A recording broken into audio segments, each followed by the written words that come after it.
And this meeting is a long agenda that we have today, so I'm going to ask you to please move along as quickly and as expeditiously as we can. If I could ask Jeanette to take the roll, please. No problem. This is Jeanette Hogan for the record, and I will now call the roll. Governor Sisolak. Here. Wonderful. And then just for the record, we have Lieutenant Governor Kate Marshall that resigned just a couple weeks ago, so she will no longer be on the board. Moving on, Secretary Sagaski. I'm here. Thank you so much. Dr. Weldon Havens.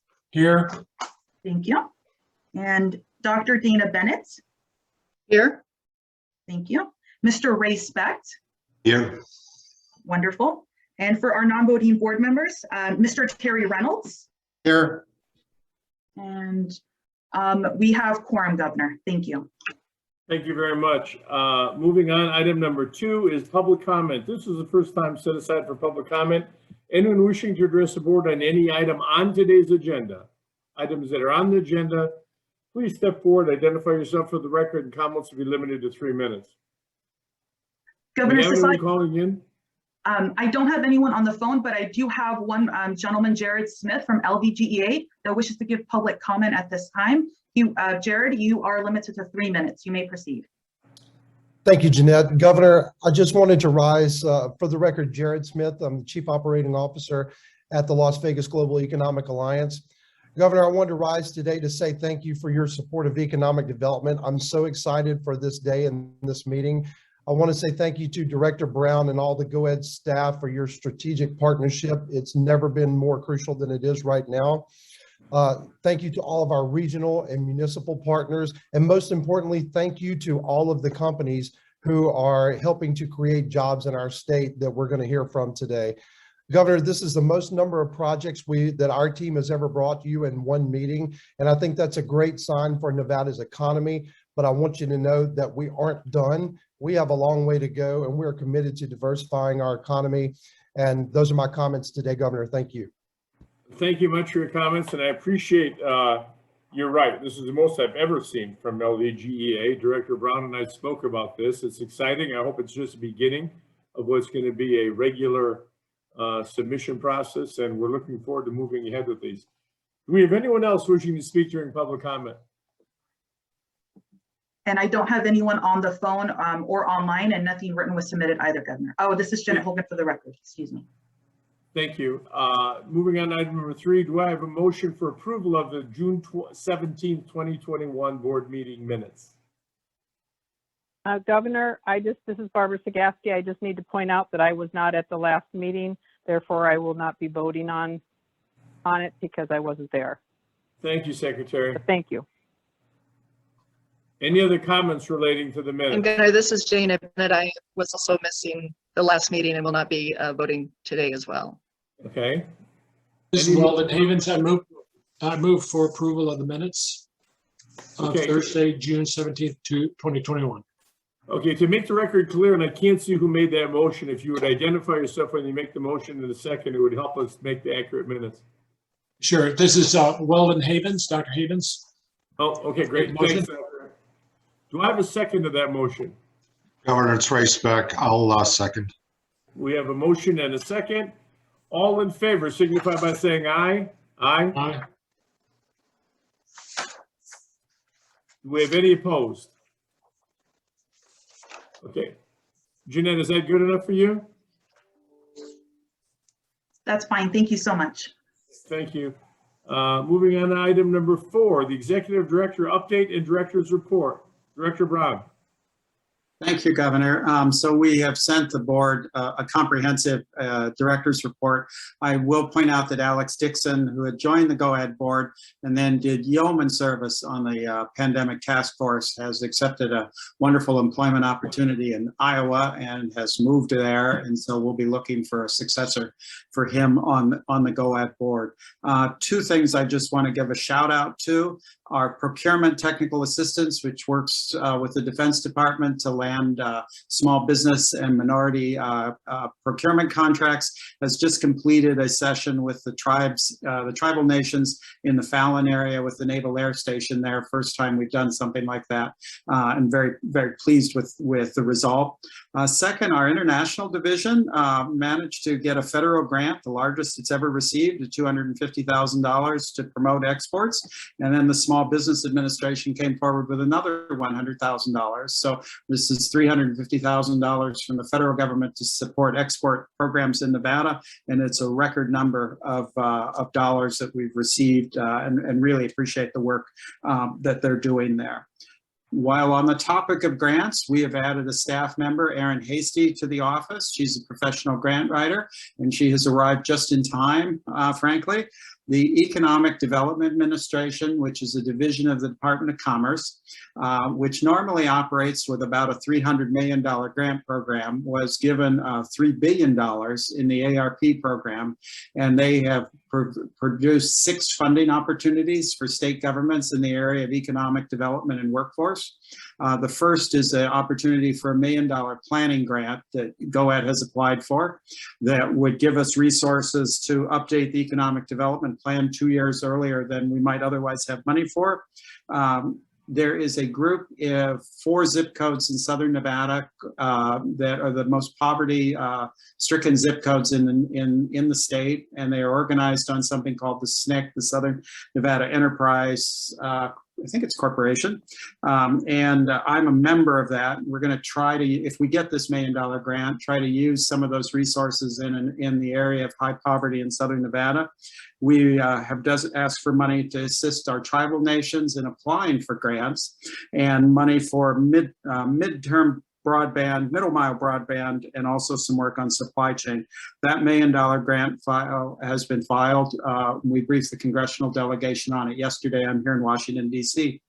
We have been working with the Las Vegas Global Economic Alliance, which has really stepped up and created an alliance of the cities and county and the university system in Southern Nevada, and we're pursuing potentially upwards of a $70 million grant for infrastructure enhancements in Southern Nevada, for workforce development, for program at UNLV and the innovation and medical area, and startup opportunities with the city of Las Vegas. We are putting the alliance in the Las Vegas Global Economic Alliance, working with all of these groups together. There are additional funding opportunities for tribal nations in the workforce area, where we're getting a lot of help from Las Vegas Chamber of Commerce, and for travel, tourism, and outdoor recreation. And GOED is functioning, shall we say, as the orchestra conductor, and just trying to make sure that everybody is getting these grant applications completed in on time. This is in addition to the ARP dollars that came to the state, that are sitting with the state treasurer and the governor, and here are managing the listening tour. And so this is a unique opportunity, one of a kind.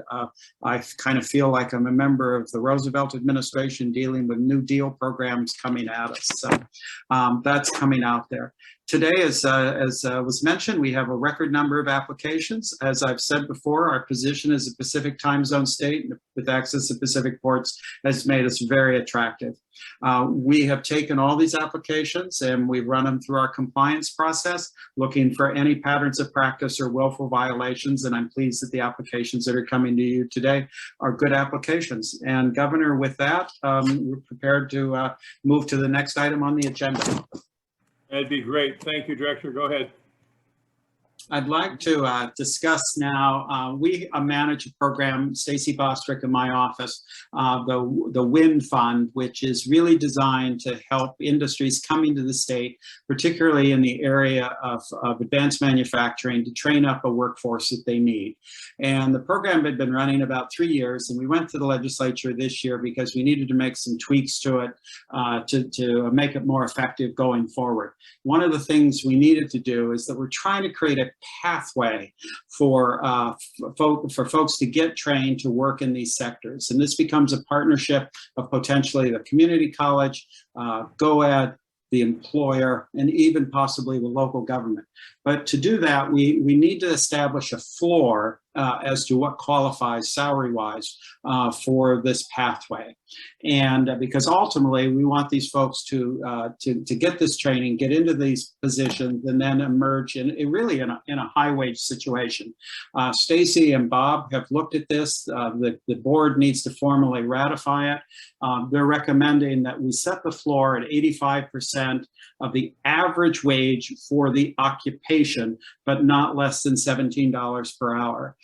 We would need a motion to approve that in a second, and Bob and Stacey can answer any questions as to how they derive that. But again, this is to start the process. What we don't want to have happen is for someone to come into this training program and then end up on the lower end of the wage scale. We want to make sure they get jump started into this.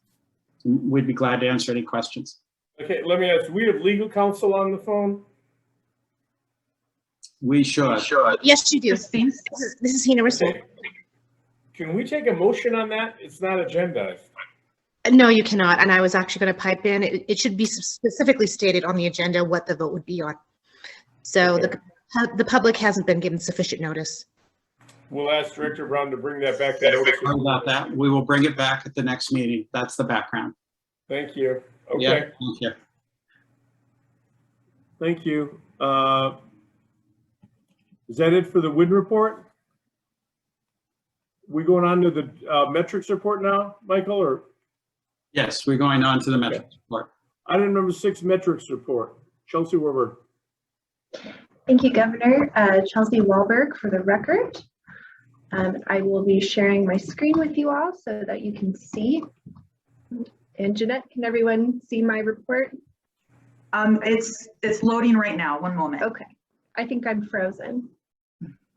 Are we good? Yes, we see it right now. Thank you so much, Chelsea. Okay, great. So just going over this very briefly, all of our metrics, for the most part, are looking really very positive from the second quarter of 2021. The number of assisted companies that were in our pipeline are up 115.8% over the prior year's second quarter, with 41 companies.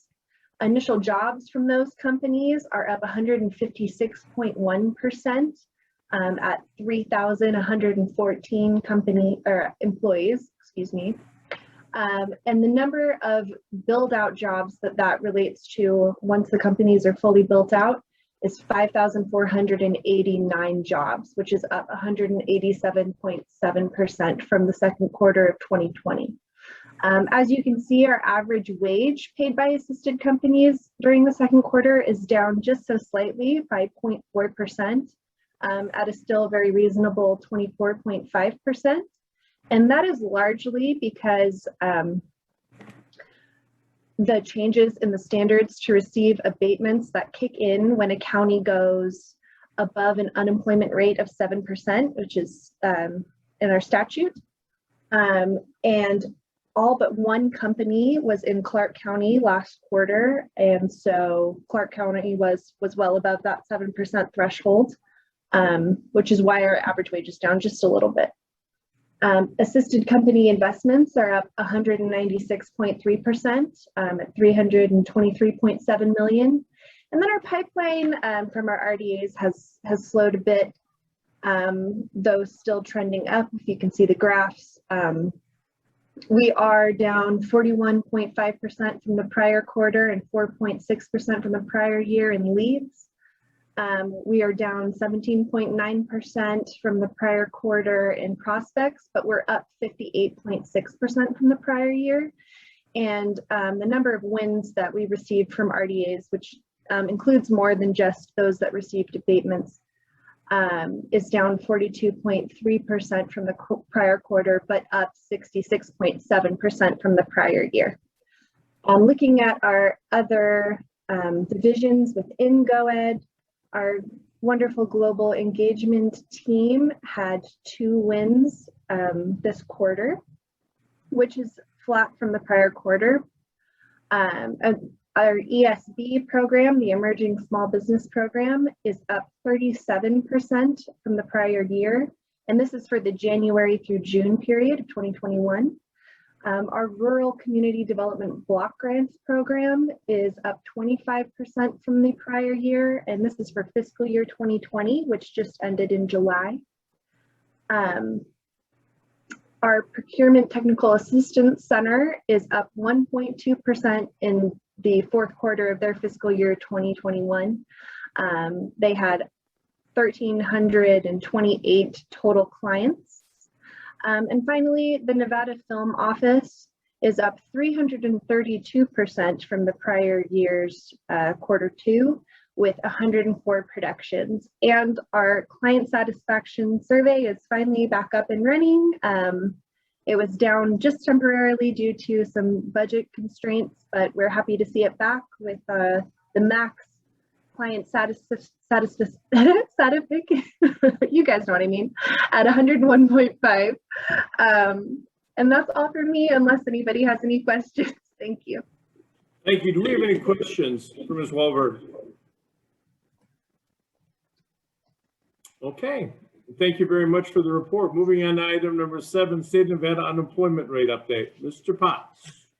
Thank you, Governor. For the record, Bob Potts, Deputy Director here in the Governor's Office of Economic Development. I'm going to be pretty quick here. As Chelsea mentioned, the unemployment rate resolution has an impact on abatement applications and what folks apply, what they qualify for.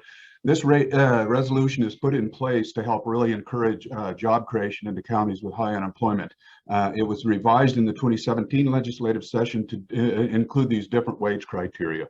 The table that you see before you, we only have 2 counties now that are above 7%. Those include Clark and Nye County. And the rest of the counties are now below 7%, which is really great. In the June meeting, we had 6 companies that were above 7%. We use this 12-month trailing average because the county unemployment rate is not seasonally adjusted, and that would be problematic. So think about holiday hiring and things like that. That would create bumps in the unemployment rate that don't really reflect what the fundamentals are of the economy where companies are applying. At a high level, and we can talk about this more because it affects a number of the companies that are coming before the board today. These wage criteria changes. So if a company's above, or if the unemployment rate in the county is above 7%, they, as a general rule, they qualify for full abatements, which takes sales and use tax down to 2% and 50% for modified business tax and personal property tax. If it's below 7%, then it's just partial abatements. Sales and use tax down to 4.6% and only 25% of modified business tax and personal property tax. But if there's more detail that we need as we go through the companies, we can sure weigh in on that. And I will leave it at those comments and open it up to any questions. Thank you. Do we have any questions from the board for Mr. Potts and the unemployment rate update? Hearing and seeing none, we'll close that item. Move on to item number 8, the abatement application. Governor? Yes. Governor, this is Barbara Sagaski. Could I make a statement before we get into the abatement applications? You sure can. I just wanted to, thank you very much. I just wanted to make sure that everybody that was requesting sales tax abatement, modified business tax abatement, or personal property tax abatement, that they talked about lack of employees. Now we have quite a problem down here in the south, and I know other parts of the state are as well. We had an event that we had to move from one hotel to another because they didn't have enough employees. So I just would like everyone to address that. And then I have a specific one on number 8 that I would like to ask a question on, 8D. And but other than that, I just would appreciate if everybody would talk about how they're getting employees, if they have enough employees. Are they bringing them out of state? Are they hiring within state? Just some of those concerns that I have. And I just wanted to address that I do have concerns about the abatements with our tax structure as it is right now. So I do have some concerns about what we're doing along those lines. So I'll be listening very carefully. Thank you, Governor. Thank you, Secretary Sagaski. And if everyone that's making a presentation, all the applicants could address the concern as it relates to employment and employees, we'd certainly appreciate it. So with that, Mr. Brown, Director Brown, let's go ahead with 8A, Applied Manufacturing LLC. comes to us from LVGA, Michael Walsh. Good afternoon, Governor, Madam Secretary, Executive Director Brown, and board members. For the record, Michael Walsh with the Las Vegas Global Economic Alliance. I'd like to introduce you to Applied Medical Manufacturing. Present with me today is their president, Tom Walkley. Applied Manufacturing is applying for the sales and use tax abatement, modified business tax abatement, and personal property tax abatement. Applied will have a capital equipment investment of $5.1 million. They will hire 54 employees within the first 24 months of operation at an average wage of $22.77. Applied Manufacturing also offers a comprehensive benefits package. Applied Manufacturing meets and exceeds the statutory requirements and has the full support of the LVGEA. Applied Manufacturing is a new generation medical device company committed to improving the accessibility and affordability of high quality healthcare globally. The company is a global leader in developing breakthrough technologies and solutions for the minimally invasive and general surgery, as well as bariatric, cardiac, colorectal, gynecological, obstetric, urologic, and vascular specialties. I would like to now introduce Tom Walkley, who can speak to those in greater detail and explain the project in further detail as well. Thank you for your time. Thank you. Thank you very much for that nice introduction. Again, my name is Tom Wakely. I'm president of Applied Manufacturing. We're a subsidiary of Applied Medical. Thank you very much for giving us this opportunity today. Applied Medical was founded on the mission to lower healthcare costs, lower the cost of healthcare while bringing innovation and better clinical outcomes to our customers and their patients. Our organization of 4,600 team members has manufacturing facilities in California and the Netherlands, as well as multiple direct distribution hubs worldwide. We pride ourselves on our vertical integration. At Applied, we design and manufacture everything ourselves, not just the final product, but the components and the machines that make those components. We utilize the most advanced technologies to ensure we make the highest quality products.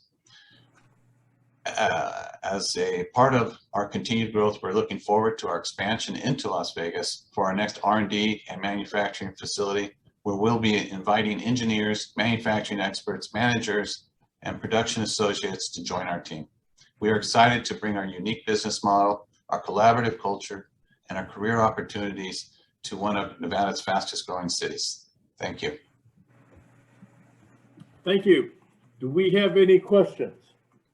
Could you address Secretary Sagaski's question as it related to hiring employees?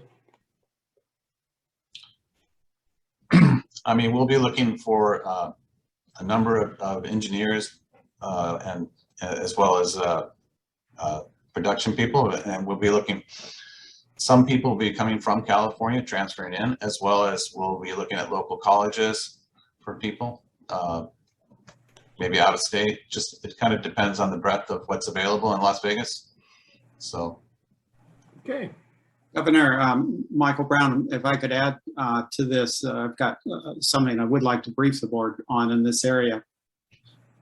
And in the area of workforce, Director Cafferati and I met last week. And one of the things that we have agreed to do is traditionally in economic development, you kind of land the company and then you move on to try to make the next sale. And we want to now start to sit down with the companies that have been approved in the last 3 meetings. Most of them then, after this process, have to go through a contractual part with the state. And once they've actually signed the contract with the state, we want to sit down with them to discuss actually these workforce issues. And I have reached out to Ken Evans and Peter Guzman, and I said, you know, I want to make sure that we introduce these companies to the right players in Nevada because we want them to find opportunities with the existing Nevada workforce, and that process will start to unfold, and I will be personally involved in making that happen. And this is a new initiative, and Director Cafferati and the head of the Governor's Office of Workforce Innovation, we're planning our first quarterly sit down to start to work through that process. Thank you. That's encouraging, Director Brown. Appreciate that. Do we have any questions on this application? Yes. Yes, it's Barbara Sagaski, and thank you. And unfortunately, he didn't really answer my question. I just wondered, and I think Director Brown answered part of that, what they're looking ahead to do. I'm concerned about current, what we're going to do now because of what's going on with some of the businesses who've had to close their doors because they can't get employees or who have had to limit their hours. So I'm just concerned about us approving any of these without knowing how they're, or if they have employees that they have already started to select or choose or talk to about possibly coming to work. So thank you, Governor. I appreciate your intervention there. Mr. Walkley, you want to take another shot at that? I mean, at this point, we were hoping to employ people from Las Vegas, but we are planning on bringing some of the team members we have existing over to Las Vegas, as well as some of our recruiting from other states as well. So it really comes down to the availability of what we'll be able to find or bring new people into the state. Okay. Okay, we have any further questions? Governor, this is Rice back. If I may make one request, then you don't have to listen to me ask the same question throughout. Is during the presentation, a lot of these abatements saying they're considering other states beyond ours. If they are approved today, will they be coming to our state? Mr. Walkley? That's our objective. Thank you. That is 100% our objective. Okay, any more questions? Do I have a motion on this application? It's Rice back, I'll motion. Okay, you need to specify which abatements are getting. I will motion the applied manufacturing abatement. Do you want me to go through the details of it? No, how does it have to go, Michael? They just need to name the property tax, sales tax, etc. Yeah, sales and use tax, modified business tax, and personal property tax. And it'd be helpful if he said motion to approve. It's Christine Gersey, attorney, counsel for GOED. Okay, Ray, you want to give it a shot at that? Yes, sir. Sure.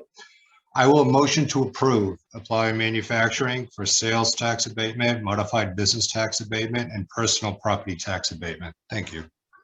Thank you. Do we have a second on that motion? Dana Bennett, Governor, I second that motion. Motion and a second on the floor. I guess it's better because we might have some no's there. You want to take a roll call on this, please? Yes, absolutely. This is Jeanette Hogan for the record, and I will call the roll on this.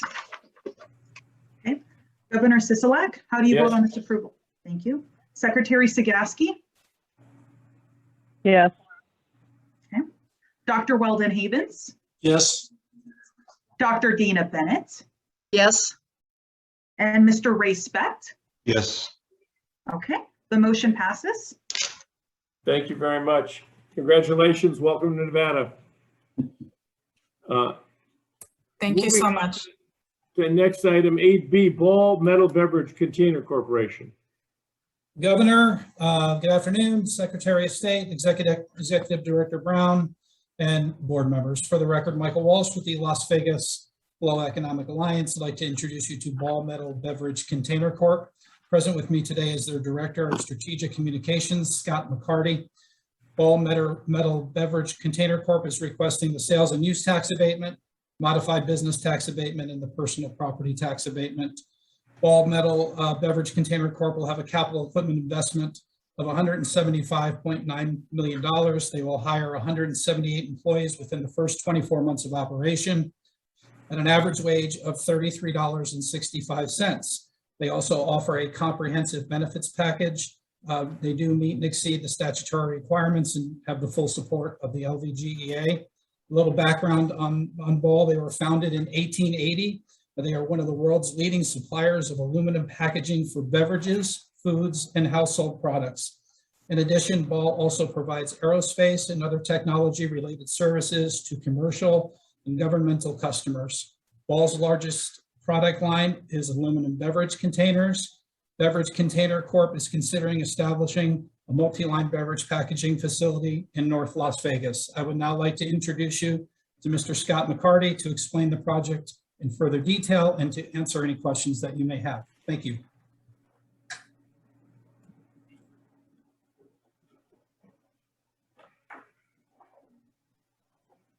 Mr. McCarty, you online?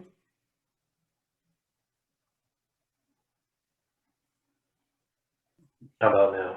All right, sorry, it sounds like we were double muted. Thank you very much, sir. Appreciate it. Can you hear me now?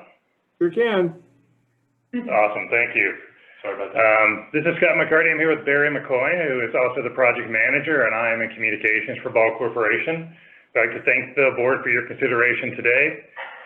You're already familiar with the project itself, so I'll just add that we're excited to have the first ball packaging project in the state of Nevada in front of you, which is saying something for a company that's 141 years old, a US-based company. We're in Colorado, where our headquarters is, and moved here from Indiana some years ago. Some people know us for home canning products, which we exited in the 90s.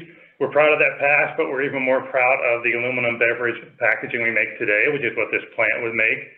And its place in addressing sustainability issues and plastic really in the oceans and around the world.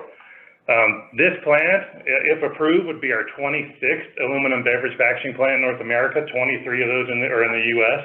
Right now, we are currently in the process of building 4 of these plants in different states in the United States. The demand for our product is at unprecedentedly high levels for a number of reasons, which we're really excited about. And we're looking forward to being part of the North Las Vegas community and working together on the project. In terms of hiring, you heard the numbers earlier, the number of people that we would hire. We've learned a lot of lessons during this pandemic in the last year and a half with the other packaging plants that we have been putting together and starting up. So we have a mix of certainly wanting to hire as many people as possible locally, and that the wages that we offer, we tend to be an attractive choice in the labor market. Also, we bring in some expertise from some of our other plants in that network and take advantage of it. Some folks change plants temporarily as part of the project. Others come in and they actually end up living there and eventually retiring in the area at the end of their careers. So we have people right now in HR just waiting for me to send them an email to let them know if this goes well so they can start already recruiting. And really, this is a project that takes some time, up to a couple of years to get started. So it's not an immediate impact in terms of the job market.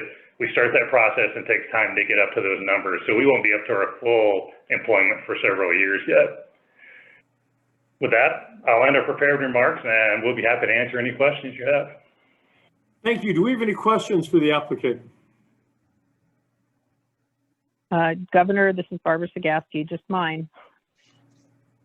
I wanted to know, you didn't address the employees, where they're going to come from, how many you are looking at. You say you're going to create 50 new jobs. So if you could just go into where you think they're coming from or how you're going to get them to your place of business. Thank you. Well, over the first 2 years of the project, we're going to create 178 jobs, and then over 5 years, it's over 220. So again, we have a significant talent acquisition group who is already tied into a number of connections in the region and in the state. And at the wages that we pay, which really are over $33 an hour and really almost $70,000 a year for these jobs, these are really highly valued jobs. And as I said, we have learned this in the other projects we're working on.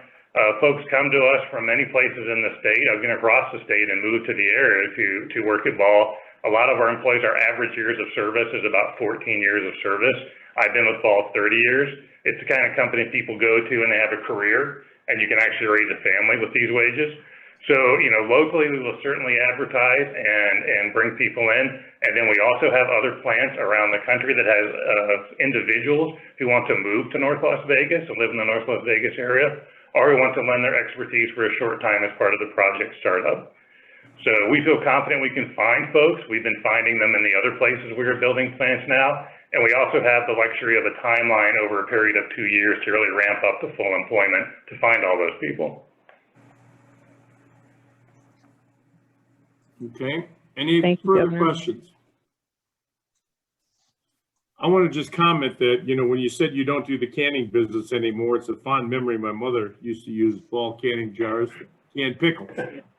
It was a regular annual event, our pickle canning thing with my mother, so always use the ball jars. Do I have a motion on this one? Governor, this is Dana Bennett. I move to approve a sales tax abatement, modified business tax abatement, and personal property tax abatement for Ball Metal Beverage Container Corporation. Thank you very much. We have a motion on the floor. Do we have a second? Haven, second. I'll second it. This is Barbara. Okay, we've got a second on the floor. Any discussion? Could I ask Jeanette to take the roll, please? Absolutely. This is Jeanette Hogan for the record, and I'll call the roll for the approval of Ball Metal Beverage Container Corp. Governor Sisolak, Aye. Secretary Sagaski, Yes. thank you. Dr. Weldon Havens, Yes. Dr. Dana Bennett, Yes. Mr. Ray Specht. Aye. Thank you. The motion will pass, Governor. Thank you very much. Congratulations and welcome to Nevada. Thank you very much. We're looking forward to it. We are as well. Number C, CAE SimuFlite, Inc. Good afternoon, Governor Sisolak, Secretary of State Stacey, Executive Director Brown, and esteemed board members. For the record, Chris Zunis with the Las Vegas Global Economic Alliance. I'd like to introduce you to CAE SimuFlite Incorporated. Present with me here today is Ben Nicholson, VP of Government Relations, and Jim Chittenden, Director of Strategic Campaigns. CAE SimuFlite Incorporated is requesting sales and use tax abatement, modified business tax abatement, and personal property tax abatement for their proposed facility in Southern Nevada. CAE will have a capital investment of over $61 million in the first 2 years. They will also be hiring 78 full-time employees within the first 24 months of operation at an average wage of $54.96 per hour. CAE also offers a very comprehensive benefit package to their employees. CAE meets or exceeds the statutory requirements for the abatements and has a full support of the LVGEA. I'd like now to introduce you to Ben Nicholson to explain this project in further detail and answer any questions that you may have. Thank you. Thank you. Welcome, Mr. Nicholson. Good afternoon, Secretary Sagaski, distinguished members of the GOED board. Thank you very much. On behalf of to appear before you today, my name is Ben Nicholson for the record, and I'm the Vice President in Washington Operations for CAE. And appearing with me today is actually Benoit Rochelot, Business Aviation Operations. As Chris said, background company, and we're the preferred training provider for aviation, defense, and healthcare customers. And then a couple bullets of background, Governor. We train more pilots across the world. We're the second largest in simulation to the U.S. Department of Defense, and we're a global application of healthcare training and safety products. We're sincerely appreciative to GOED for the sales and use tax abatement, the modified business tax abatement, and the personal property tax abatement. And this is in support of what we envision West Coast Business Aviation Training Center. It's a facility that will not only invest locally, but it'll be a major contributor to the rapidly expanding business aviation market. Additionally, this facility will support strategic engagements with key defense customers throughout Nevada. This training center will jobs, as Chris said, and they're predominantly high-tech oriented jobs with average wages in the mid-50s, as Chris said. It has a potential to grow by 12%. Governor, excuse me, are you having as difficult time as I am listening to this because he keeps breaking up? You're cutting in and out a lot. I apologize, Governor. Let me see if that's any better now. Can you hear me now? Checking audio. Yep, let's try it. Okay, I apologize. Secretary, thank you for pointing that out. Jobs and how we hire. So should I repeat myself a little bit there? Yeah, that would be good. Yes. Okay, great. So you broke up again. Okay, let's see if I can fix that a little bit better. I apologize for the technical difficulties. It wouldn't be a video call without sound difficulties, would it? So 70 plan is to hire. Okay, it's not working. Could I get staff to? Hey everyone, this is This is Benoit Rochelot, I also from CAE. So if you hear me better, I can maybe take over from Ben and try to add some of the question in the comments to cover. I believe on the employment, on the 78 job, a more major portion of our employment are instructor pilots. CAE has a pool of over 2,000 instructor pilots around the world, which some will be moved in the Nevada area in order to create a pool of pilots for our project. We will also hire nationally and locally on the pilot. Most of our support function will be hired most likely locally to support our operation. As Ben mentioned, we train over 1 million hours of training of pilots over every year. This facility will train about between 1,500 to 2,000 pilots every year, which will drive also economic benefit to the Nevada region in the tune of about $5 million per year. I think that let me know if there's anything else you need to add on, or if there's any question. Thank you.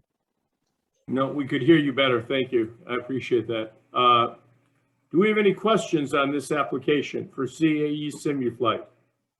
Governor, that's race back. I'll just go back to my original request is each presenter of the companies asking for abatements can say if they're approved, they are coming to our state. They'll stop me from having to ask it each time. So let me ask them that question, please. Governor, hopefully you can hear me better now. The answer to that is yes. Thank you. Thank you. Any further questions for this applicant? Yes, Havens. Go ahead, Doctor. What airport are you planning to use primarily, or are you going to locate near an airport? So mainly our facility doesn't need to be really in airport property. What we do is we take a facility, we install a simulator, which is a perfect replica of a cockpit of a simulator on a motion system, and pilot comes and train on the simulator. Most of our facility, pretty much all our facility are approved by the FAA or different authority around the world. We will try to locate very close to Clark, in the Clark County, close to McCarran Airport, which allows better traffic for international customer. Our customer will fly very high-end business jet, and pilots from all around the world will come and train. Will you be doing basic training, new pilots? Correct. We will be doing two types of training: recurrent training, which is an annual training that usually occur every year or every 6 months, depending on the operator, and the initial type writing, which happens when a pilot tries to learn a new type to fly a new type of aircraft. Thank you. Thank you. Any further questions for this applicant? Okay, do I have a motion? Yes, Havens, I'd like to move to approve the sales tax abatement, modified business tax abatement, personal property tax abatement for CAE SimuFlite Inc. is provided in agenda item 8C. Do we have a second on that motion? It's race back. I'll second. We have a motion and a second. Any discussion? Could I ask the clerk to take the roll, please? Absolutely. This is Jeanette Hogan for the record, and I'll call the roll for agenda item 8C. Governor Sisolak? Yes. Secretary Sagaski? Yes. Dr. Weldon Havens? Yes. Dr. Dana Bennett? Yes. Okay. Mr. Ray Specht? Yes. Thank you so much. The motion will pass, Governor. Thank you very much. Moving on to 8D, Crown Cork and Seal USA Incorporated. Yes, Governor, before we move there, if I could, CAE, I should point out, it's one of Canada's most distinguished corporations. And I think that we're pleased to have this subsidiary come down here, but this is one of Canada's leading corporations, which not only diversifies our economy, but also helps diversify our international connectivity. Well, we look forward to having them be one of Nevada's most illustrious businesses as well. So we're there. Indeed, Governor. Thank you. Welcome to the Silver State. Thank you, sir. Thank you. Okay. 8D, Crown Cork. Thank you, Governor. Again, for the record, Chris Zunis with the Las Vegas Global Economic Alliance. I'd like to introduce you to Crown Cork and Seal USA Incorporated. Present with me here today is Joe Pierce, Vice President of Tax. Crown Incorporated is requesting a sales and use tax abatement, modified business tax abatement, and personal property tax abatement for their proposed facility in Mesquite, Nevada. Crown Inc. Will have a total capital investment of over $180 million, of which $81.5 million will come in the form of new capital equipment. This advanced aluminum can manufacturing facility will generate 126 full-time employees within the first 24 months of operation at an average wage of $26.18. Crown Corporate also offers a comprehensive health benefit package to their employees, and this application meets or exceeds the statutory requirements for tax abatements and has a full support of the LVGA and the city of Mesquite. Crown was founded in 1892 and is one of the largest global can manufacturers in the world, and very excited to have the opportunity of them landing in Mesquite, Nevada. I'd like now to introduce you, Joe Pierce, to explain the project in further detail and answer any questions that you may have. Thank you. Thank you. Pierce. Thanks, Chris. Governor, members of the board, good afternoon. Thank you for the opportunity and the time today. Okay, we're having audio problems again here. A delay here. My name is Doug McLaughlin. I'm the Director of Human Resources for Crown, Cork, and Seal. So I can address the wages piece and the employee piece while we're waiting for Joe to join us again. So that'd be great. Go ahead. Okay, great, excellent. So Crown is going to employ 126 employees at the facility. It's a mix of management employee and hourly employees. Those hourly employees fall into both skilled as well as more production-oriented roles. The wage we'll be paying is $26 an hour, approximately $55,000 a year. With regard to our employees, how we'll be sourcing them, we use a hybrid approach. We will be bringing individuals in from across our company. We've got 16 other beverage facilities at this point in time. So we employ approach called a core team approach. So we bring in skilled individuals in each area. That represents a small percentage of the plant. However, it does bring in skilled can makers. In addition, we will bring in some skilled management employees as well. So that'll be some of the individuals coming in, but we do hope to employ the majority of the individuals locally there through a variety of approaches. But we're willing to do what we need to in order to ensure that we get good, talented individuals into our facility working for us. Great. Thanks, Doug. It's Joe. Oh. I was able. Oh, okay. I'm sorry, I was able to join. I apologize for the technical difficulties, but I would like to say that we're excited about the prospects of Mesquite. For us, it's a very capital-intensive project. We plan to be there for over 50 years and be ingrained in the community. We like to fit and feel, and if approved for our abatements, it would be our intention to move forward with the project. Thank you. Thank you. Do we have any questions for the applicant? I do. This is Barbara Sagaski. Go ahead, Secretary. Hi, and thank you, Joe. I appreciate your comments and the jobs and going to Mesquite. I think that's terrific. The one concern I have is the water issue. I'm told that you'll use about 150,000 gallons per day of water, and could you talk a little bit about that, what your intentions are? I know that you've made a deal with one of the cities for the water, but I'm just concerned because our water level is so low and we are trying to conserve. So if you could just address that, I'd appreciate it. Thank you. Sure. I guess it would be helpful to say that that was what we would want to have, but not necessarily what we would use. And some of our newer equipment is more efficient in the water usage department. And one of our 20 by 30 goals is to reduce our water usage and wastewater compliance and water access. And so we're definitely focused on that. I think our goal is to perhaps undersell and over-deliver with respect to the water usage. Can you tell me what you anticipate a day that you'd be using? Because what I was given was 150,000 gallons per day. Is that not accurate? That is accurate, but I would say going forward, we would hope to be below that. Is that water reclaimed, recycled? Yes, a portion is recycled, yes. So how much of it is recycled that we get, in Nevada, we get return flow credits for water we put back into the lake? How much of the 150,000 gallons would go back in and be recaptured to reuse again? I'm afraid I can't answer that question right now. Okay, what I'm saying is unless you pour it on the ground and it's used for watering or agriculture, every bit of household water and industrial water is recycled. It's recaptured, it's treated, it's put back in the lake. Would your process be similar to that? Yes. Okay. Yes. Okay.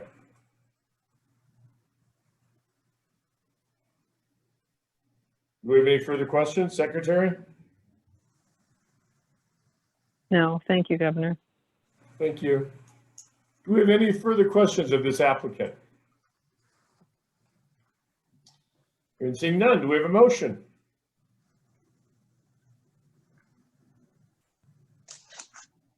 Governor, this is Weldon Havens.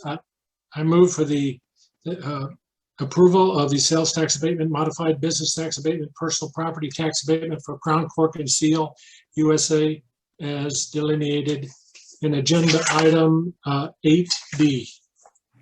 Okay, any questions on the motion? Do we have a second? Governor, this is Dana Bennett. I'll second that motion. Okay, we have a motion and a second. Could I ask Jeanette to take the roll, please? Absolutely. This is Jeanette Hogan for the record, and I'll now call the roll for the approval of agenda item 8D. Governor, how do you vote? Yes. Secretary Sagaski? Yes. I'm so sorry, was that a yes? Okay. Yes. Thank you so much. Dr. Weldon Havens? Yes. Thank you. Dr. Dana Bennett? Yes. Mr. Ray Specht? Yes. All right, the motion will pass, Governor. Thank you very much. Congratulations. Moving on to item E, Flowers Baking Company of Henderson, LLC. Good afternoon, Governor Sisolak, Secretary of State Sagowski, Director Brown, and members of the board. For the record, Perry Ursum, Vice President of Business Retention and Expansion with the Las Vegas Global Economic Alliance. I'm here today requesting support of the application submitted by Flowers Baking of Henderson, LLC. Flowers Baking is an expansion in Henderson, adding 66 new jobs over 2 years and more than 88 jobs over 5 years, producing an average hourly wage above the state average hourly set forth during the 2020-2021 state fiscal period. Capital investment projections total just above $30 million. This application meets the requirements set forth by the Governor's Office of Economic Development and has the full support of the Las Vegas Global Economic Alliance. In attendance from the company today includes Judd Price, General Manager of the Henderson site, and Mia Rodriguez, Human Resources. I would now like to introduce Judd Price, who will provide further insight into their expansion endeavors. Judd? Thank you, Perry, and thank you, Governor Sisolak, for your time and the rest of the board today. Also, very excited to present to the board today. One of the great things about our new expansion on this line is the line will be for Dave's Killer Bread. And for the board and for you, Governor Sisolak, Dave's is all about second chance employment. So one of our biggest opportunities and what we really do is we look to you partner with outside agencies for second chance employment. We will be hiring 66 plus high paying career jobs. Currently, the Dave's Killer Bread that's being produced is coming from Mesa, Arizona and Milwaukee. Once we become up and rolling, we will be serving all of Nevada, Utah, California, and Idaho with the bread coming out of this facility. We are part of our parent company, which operates 47 highly efficient bakeries. Again, as part of the expansion, we are using local businesses. We're using Bowl Concrete, Win Electrical, and Thompson and Sons Plumbing as part of the expansion project as we go forward. With that being said, I'll turn it over to Mia Rodriguez so she can go over the human resources part of that. Thank you. Thank you, Jed, and thank you, Governor, and the rest of the board. So as Jed mentioned, we are really high on second chance employment. So currently, to answer Madam Secretary's question in regards to staffing, currently majority of our staffing is direct.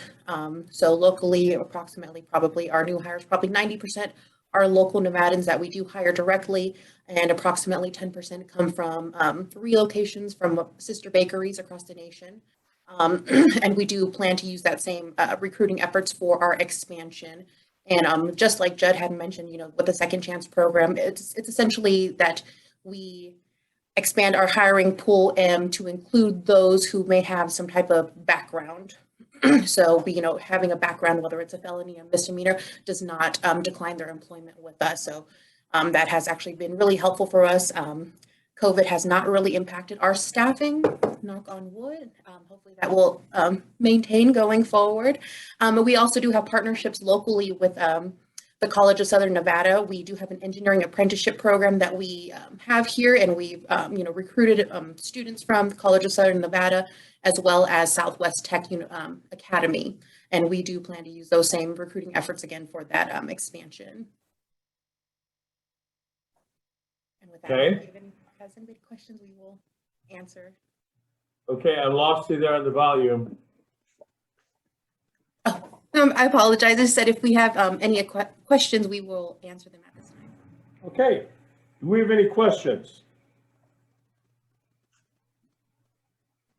Governor, this is Dana Bennett. I have more of a comment than a question. I'm also hoping this doesn't mean I have a conflict, but I am a huge fan of Dave's Killer Bread. And if it's being produced in Nevada and I can say that I am eating a local product, yet that's, I'm very delighted to hear about this. But Dave's Killer Bread tastes good, but I've always been impressed by their philosophy of second chances.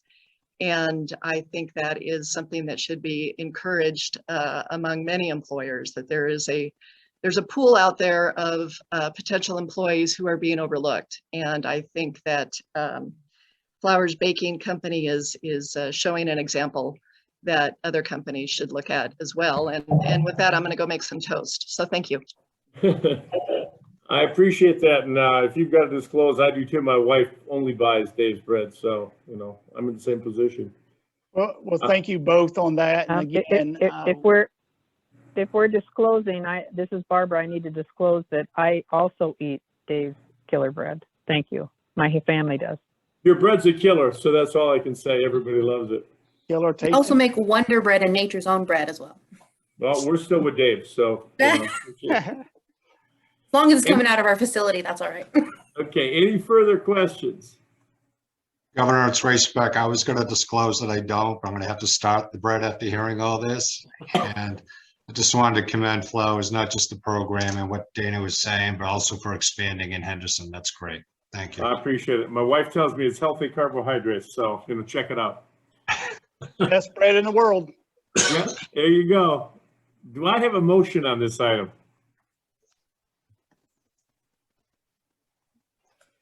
This is Governor, Barbara this is Dana Bennett. Sagowski. I'll make the motion to approve 8E Flowers Baking Company of Henderson, LLC, with a sales tax abatement, modified business tax abatement, and personal property tax abatement. We have a motion on the floor. Do we have a second? Governor, this is Dana Bennett, second.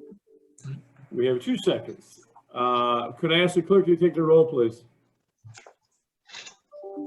Absolutely. This is Jeanette Hogan for the record, and I'll call the roll for the approval of agenda item 8E. Governor Sisolak, how do you vote? Yes. Okay. Secretary Sagowski? Yes. Thank you. Dr. Weldon Havens? Yes. Okay. Dr. Dana Bennett? Yes. Okay. Mr. Ray Specht? Yes. Thank you. The motion will pass, Governor. Thank you very much. Congratulations. Now that you've got all this eating the bread, hopefully you can produce them quickly. Thank you. Thank you, Governor. Thank you. Congratulations. Moving on to item 8F, Haddington Dynamics II, LLC. Thank you, Governor. Again, for the record, Perry Urson with the Las Vegas Global Economic Alliance, requesting support for the application submitted by Haddington Dynamics LLC. Haddington Dynamics is an expansion in Clark County, adding 99 new jobs over 2 years and 363 jobs over 5 years, producing an average hourly wage north of $61 an hour. This company will also cover 100% of the employee's health benefit premium costs. Capital investment projections total approximately $500 million. This application meets the requirements set forth by the Governor's Office of Economic Development, has the full support of the Las Vegas Global Economic Alliance. In attendance from the company today includes Todd Enerson, President and Co-founder, Kent Gilson, Chief Inventor and Co-founder, and Paul Michaels, Controller. I would now like to introduce Todd Enerson, who will provide further insight into their expansion endeavors. Todd? Good afternoon, Governor, speakers, and or Governor, Lieutenant Governor, Secretary of State, and board members. For the record, my name is Todd Enerson, President of Haddington Dynamics. Haddington Dynamics is a true story of a garage startup that happened right here in Southern Nevada. My neighbor had sold his supercomputing company and was working on his next project was to take supercomputing and apply it to robotics. We formed our company back in March 28, 2015. We did a Kickstarter in 2017, selling robot kits that could be 3D printed. We've grown a lot since then. At the end of last year, we had 18 employees. We now have 29 employees. In December of last year, we were acquired by Ocado, a UK-based company, and we're a fully owned subsidiary of them. They focus on adding automation to their customers, implementing new technology. Haddington Dynamics operation is to expand so we can serve the company that acquired us and also many of our existing customers. As a wholly owned subsidiary, all revenue will stay in Nevada. Some of our other customers include NASA, Intel, DuPont, Einstein School of Medicine. We offer low cost, high performance robotics powered by supercomputing that can be configured into any form factor because we use additive manufacturing. About 90% of our parts are produced right here in Nevada using 3D printing or additive manufacturing. We plan to go make robots that are very small, like finger size, to we've already made robots that are about 12 feet tall. We have interns and employees that are currently going to high school here in Clark County and the community college. With the approvals of these tax abatements, we'd use those savings to go directly into creating high quality wages to attract the talent to come work with us. Haddington's vision is to become one of Nevada's top employers for people that have, Nevadans that have a passion for code, calculus, CAD, robotics, and automation. To answer Mr. Speck's question, we are already here. This is an expansion. I've been a resident of Nevada since 1994, and my business partner has been a resident since 12 years ago. He specifically moved here because he wanted to raise his children in Nevada or Las Vegas because of the diversity it offers. To address Secretary of State's question, how will we find talent? We've already, I can give a couple examples.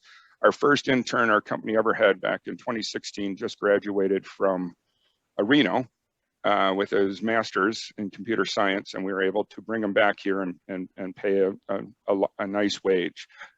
We've had other employees that we hourly rate is $20 an hour. We're able to work with them to get them back into school. Once they've earned their AA from the community college, we can bump them to $80,000 a year as a robot programmer. So we offer high-paying wages. California has Silicon Valley. We want to create Automation Alley right here in Nevada, and I'm open to answer any questions. Sounds good, Automation Alley. Do we have any questions from Mr. Henderson?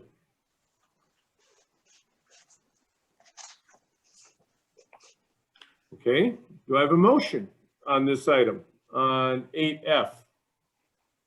Governor, it's Ray Speck. I'd like first Michael Brown to get that trademarked so we can have it for Las Vegas.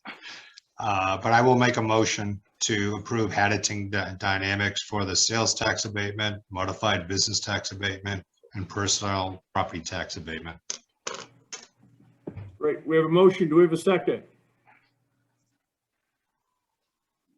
David, second. We have a motion and a second on the floor. Is there any discussion? Could I ask the clerk to take the roll, please? Or Jeanette, please? Yes, this is Jeanette Hogan for the record. I'll call the roll for the approval of agenda item 8F. Governor Sisolak, how do you vote? Yes. Okay. Secretary Sagaski? Yes. Thank you. Dr. Weldon Havens? Yes. Okay. And Dr. Dana Bennett? Yes. Thank you. Mr. Ray Specht? Yes. Thank you. The motion will pass, Governor. Thank you very much. Thank Congratulations. you. Welcome. Thank you very much. Dana, are you outside or is that just the background? Because that looks awful nice. It is the entryway to my house, but it is a background photograph. Okay. I was noticing I'm the only one with an outside photo, and this is a beautiful time to be in Nevada. So all of you turn around and look out your windows. Yep. Okay. It doesn't look anything like your background, but I'm looking. Okay. Okay. Moving on to 8G, Motional AD Inc. Thank you, Governor. Again, for the record, Perry Urson with the Las Vegas Global Economic Alliance. I'm requesting support for the application submitted by Motional AD Incorporated. Motional AD is an expansion in Clark County, adding 111 new jobs over 2 years and 203 jobs over 5 years, producing an average hourly wage at approximately $35 an hour. Capital equipment projections total approximately $3.5 million. This does not include the additional $15.5 million the company is investing into real property and improvements that the tax abatement programs will not abate. This application meets the requirements set forth by the Governor's Office of Economic Development and has the full support of the Las Vegas Global Economic Alliance. In attendance from the company today includes Sam Wemp, Director of Government Relations, and Matthew Walker with Greenberg Traurig as Corporate Advisor. I would now like to introduce Sam, who will provide further insight into their expansion endeavors. Sam? Thank you. Good afternoon. I'd like to thank Governor Sisolak, the board, and the Governor's Office of Economic Development for their interest in Motional and attention on today's agenda. My name is Sam Wempe, for the record, Director of Government Relations at Motional. One of my areas of responsibility is to engage with governments as we consider and plan for potential expansions. We've reviewed our proposed expansion plans with the Las Vegas Global Economic Alliance, and we're encouraged to explore the incentive packages available to us here in Nevada. So let me provide a brief overview of our company. Motional is an autonomous vehicle developer. We've actually have one of our vehicles behind me right now, operating in Las Vegas. We're making driverless technology safe, reliable, and an accessible reality. We opened our Las Vegas Technical Center in 2018, and since then we have hired more than 250 individuals here in the state. They're full-time employees with healthcare and benefits. This differentiates us from many of our competitors in the autonomous vehicle space, many of whom have safety drivers as contract workers. We're also testing our all-electric vehicle platform on the public roads of Nevada. This testing is being done in anticipation of a fully driverless commercial passenger service on a major ride-hail network in 2023.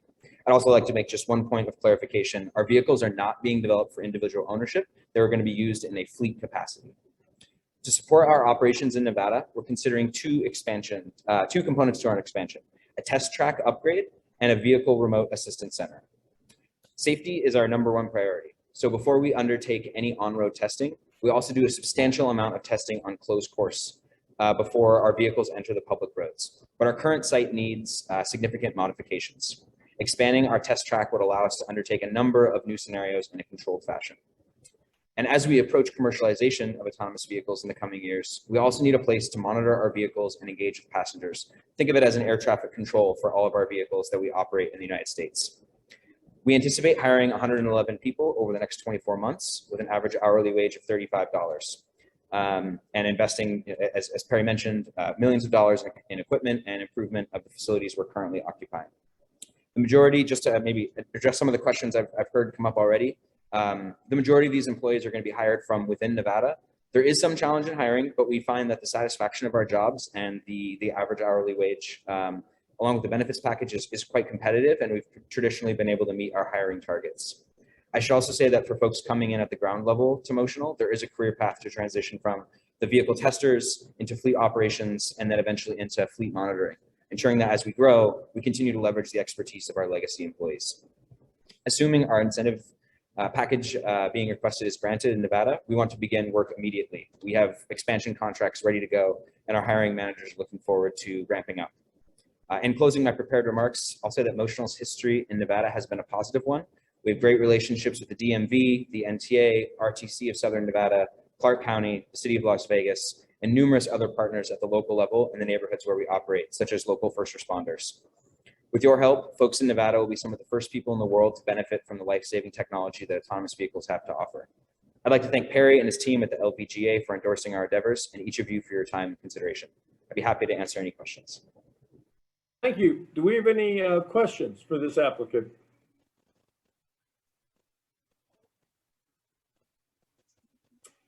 Anybody? Governor, this is Dana Bennett. Go ahead, Dana.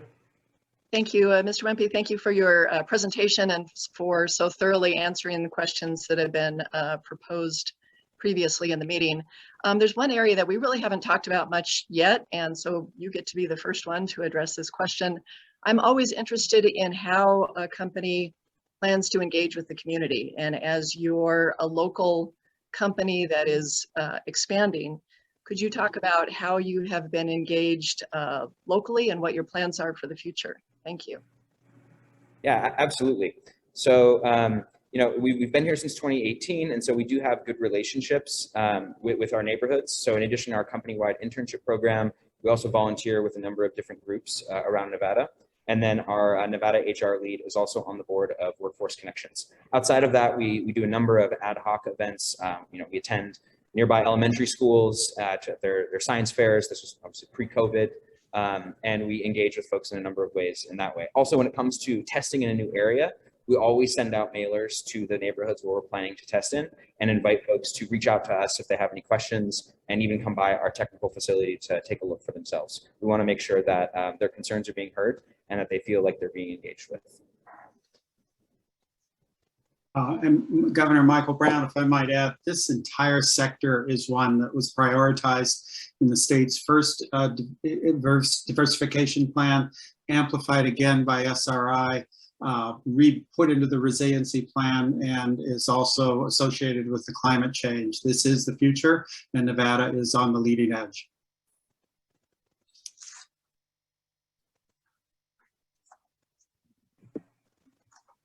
Okay. Do we have any more questions? Do I have a motion on 8G?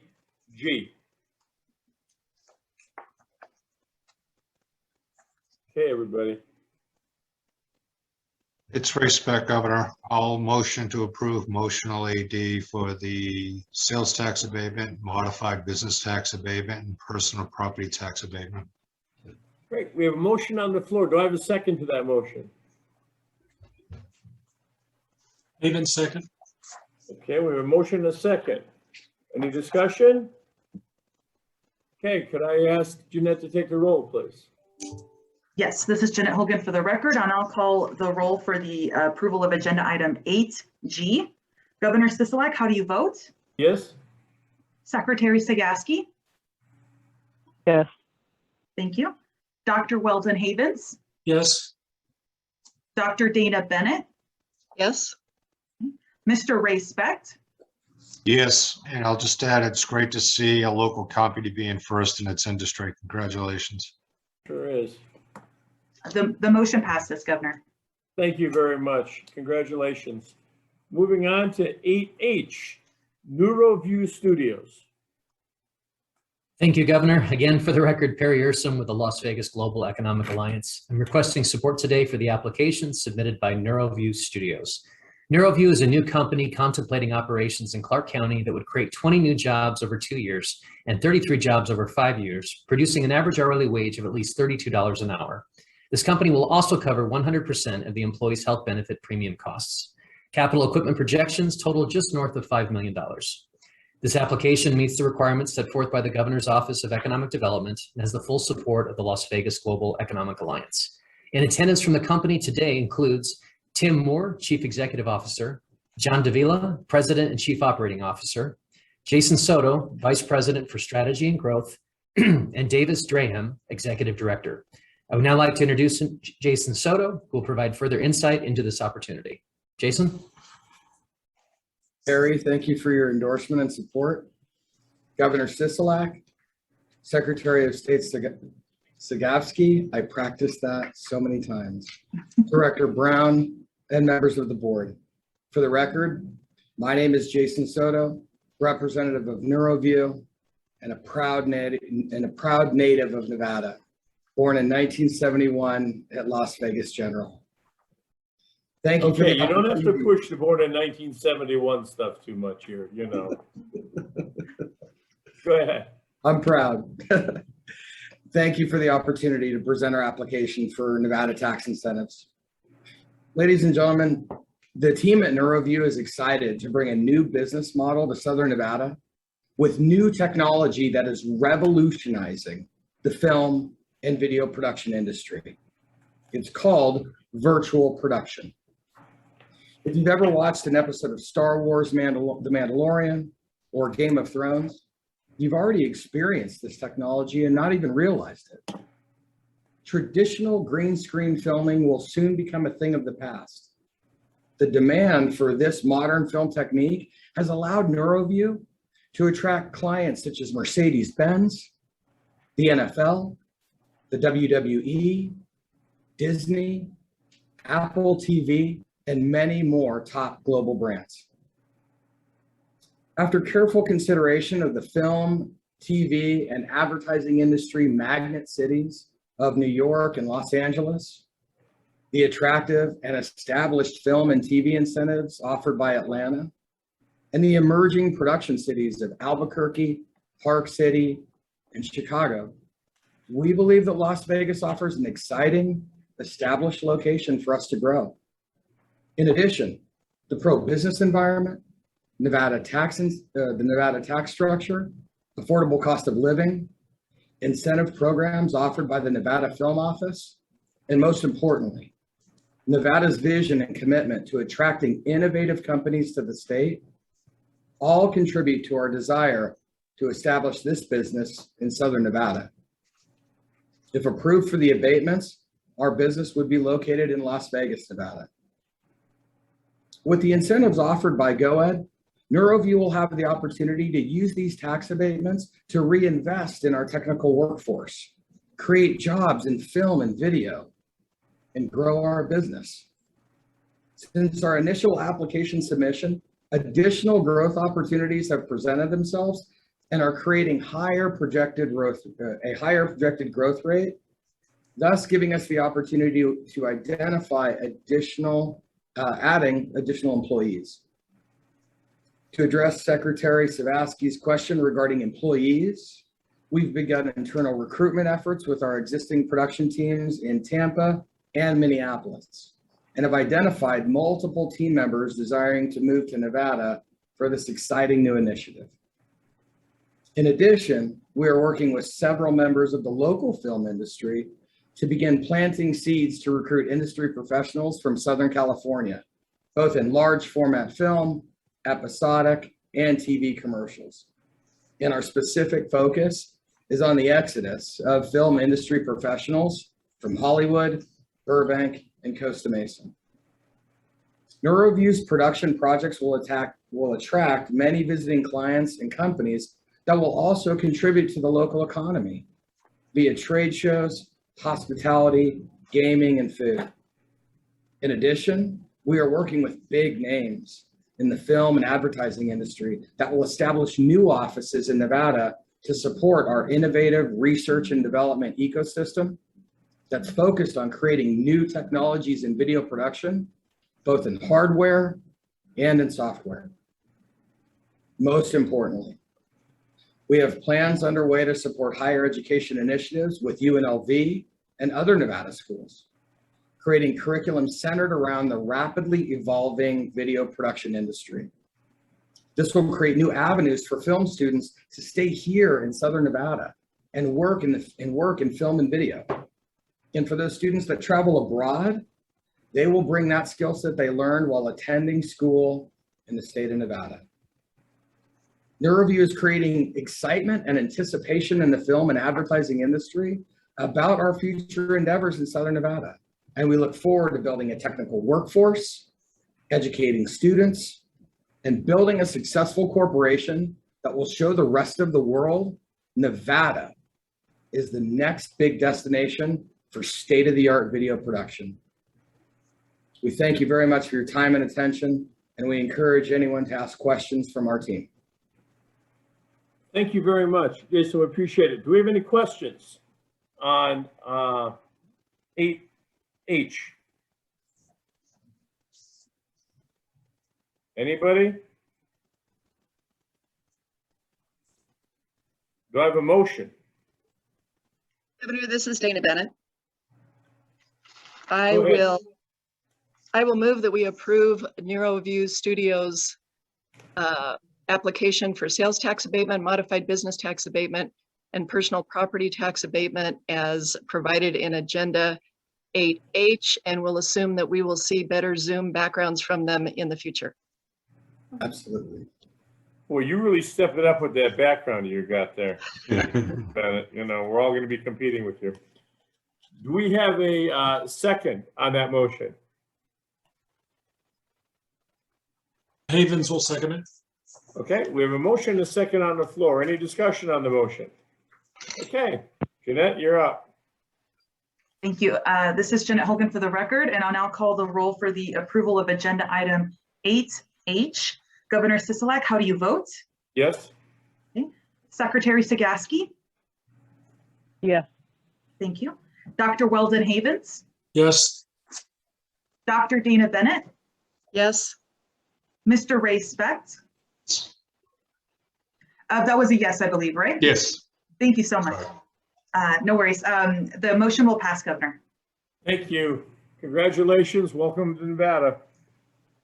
Thank you. You're already here, but we appreciate you expanding and you living here. I'm moving on to item number 8I, Nuro Inc.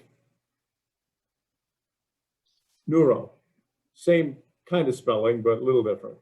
Governor Michael Walsh will present that in a minute, but let me just put on the record that Neuro was approved for an abatement under my authority at the March meeting. However, post that approval, the opportunity developed to establish not only the testing site, but the end-of-line manufacturing facility.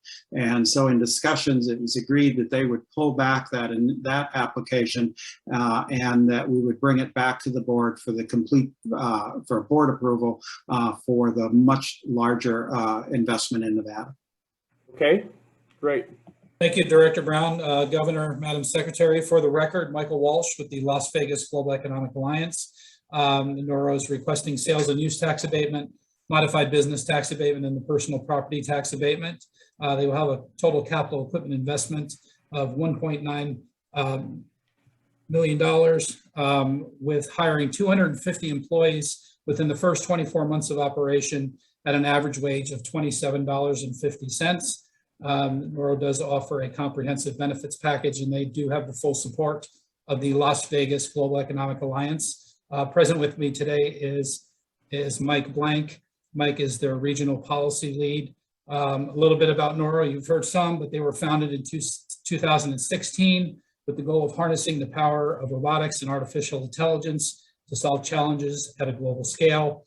They produce self-driving vehicles made for local ground transportation and was the first company to receive an autonomous exemption from National Highway Traffic Safety Administration. I'd like to now turn it over to Mike to explain the project in further detail, to answer any questions that you may have. Thank you. Thank you, Michael. For the record, my name is Mike Blank, and I'm the regional policy lead for Nuro. Nuro would like to thank Governor Sisolak, the Secretary of State, Director Brown, the Governor's Office of Economic Development, board members and staff here today, as well as the LVGEA. As many of you know, Nuro develops and deploys custom electric autonomous vehicles that are designed for on-road operation in the local delivery service of groceries, meals, prescriptions, and other products. Earlier this year, we announced new strategic partnerships with industry leaders such as Domino's, Kroger, and FedEx. Building on that foundation, we are excited to invest in a world-class testing facility, as well as a nearby end-of-line manufacturing facility in Nevada that will support our company's growth and be capable of producing tens of thousands of robots. Both facilities are expected to be fully operational in 2022 and will allow us to meet the demand for our third-generation autonomous vehicle. This investment will create an initial 250 highly skilled career opportunities. And to address the question from the Secretary of State, these local job opportunities are careers with long-term growth potential. And to fill these roles, Neuro is looking to leverage the Nevada system of higher education and career training programs to build a talent pipeline for these high-paying positions, which will in turn drive growth within the autonomous vehicle and robotics industry. We are very grateful for the state's leadership in working with us to establish a growing presence in the state and greatly look forward to a strong partnership in the future. Our experience here in the state has been a positive one, and with your help, we look forward to a long and mutually beneficial relationship. Again, thank you for your time and consideration, and I am happy to take any questions. Thank you, Mike. We appreciate it. I appreciate the application. Director Brown took me out to the Speedway where we had your ribbon cutting. It was great. You know, it was really incredible to see, and to see the high school students that were out there at the time that are so enthusiastic about going to work. So I think you've got a job force lined up with a bunch of these high school kids. Yes, so it was exciting to see them, and yes, even a few of them I think made the local news as well. So exciting for them as well. Great. Do we have any questions for Mr. Blank on this application?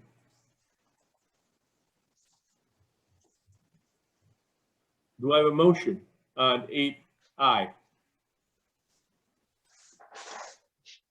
Governor Havens, I move we approve the sales tax abatement, modified business tax abatement, personal property tax abatement on Neuro Inc. as indicated in agenda item 8I. No, we don't have a personal property tax one on this. Oh, I'm sorry. Sales tax abatement, modified business tax abatement, personal property tax abatement is in A. So that would not be, excuse me. Correct. So it's just the sales tax and modified business tax, correct? Yes. Yes. Right. Do we have a second on that motion? Governor, it's Riceback. I'll second. We have a motion and a second. Is there any discussion? Hearing and seeing none. Could I ask Jeanette to take the roll? Yes, this is Jeanette Hogan for the record, and I'll call the roll for the approval of agenda item 8I. Governor Sisolak, how do you vote? Yes. Okay. Secretary Sagaski? Yes. Yes, that was a yes. Thank you so much. Dr. Weldon Havens? Yes. Thank you. Dr. Dana Bennett? Yes. Thank you. Mr. Ray Specht? Yes. Thank you so much. The motion will pass, Governor. Thank you very much. We appreciate it and congratulations. Moving on to 8J, T-Mobile USA, Inc.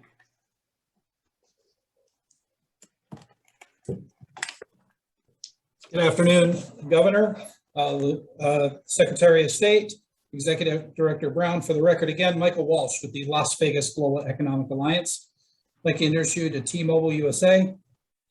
Present with me today is their Director of State Income Tax, Valerie Rains.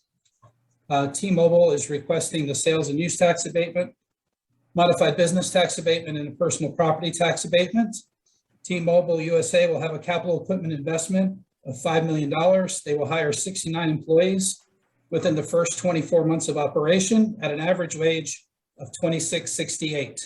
They offer a comprehensive benefits package to their employees. They meet the statutory requirements and have the full support of the Las Vegas Global Economic Alliance.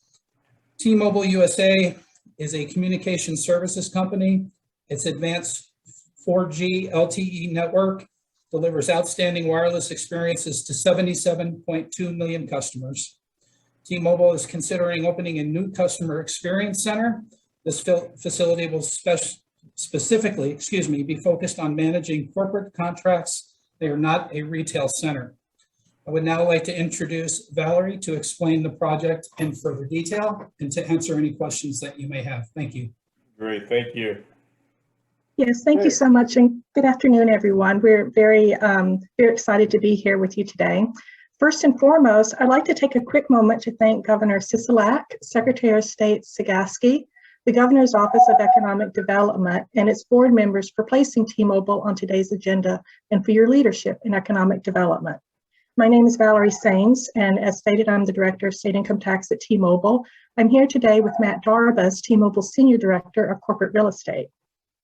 For strategic planning, T-Mobile is considering opening a new customer experience center in Clark County, Nevada, adjacent to the UNLV campus. The facility would be focused on managing corporate accounts.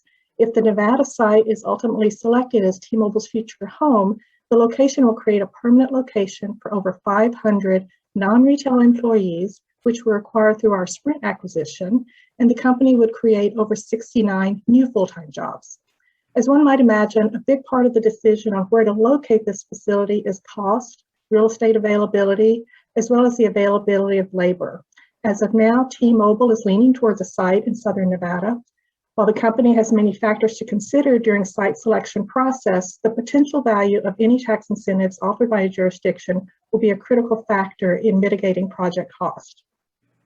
As part of our multi-state RFP process, we were introduced to and have been working closely with the Las Vegas Global Economic Alliance and GOED. As part of those discussions, we were encouraged to apply for the incentives which are available to companies considering growing their operations in your state. Now, let me take a few moments to provide a brief overview of T-Mobile.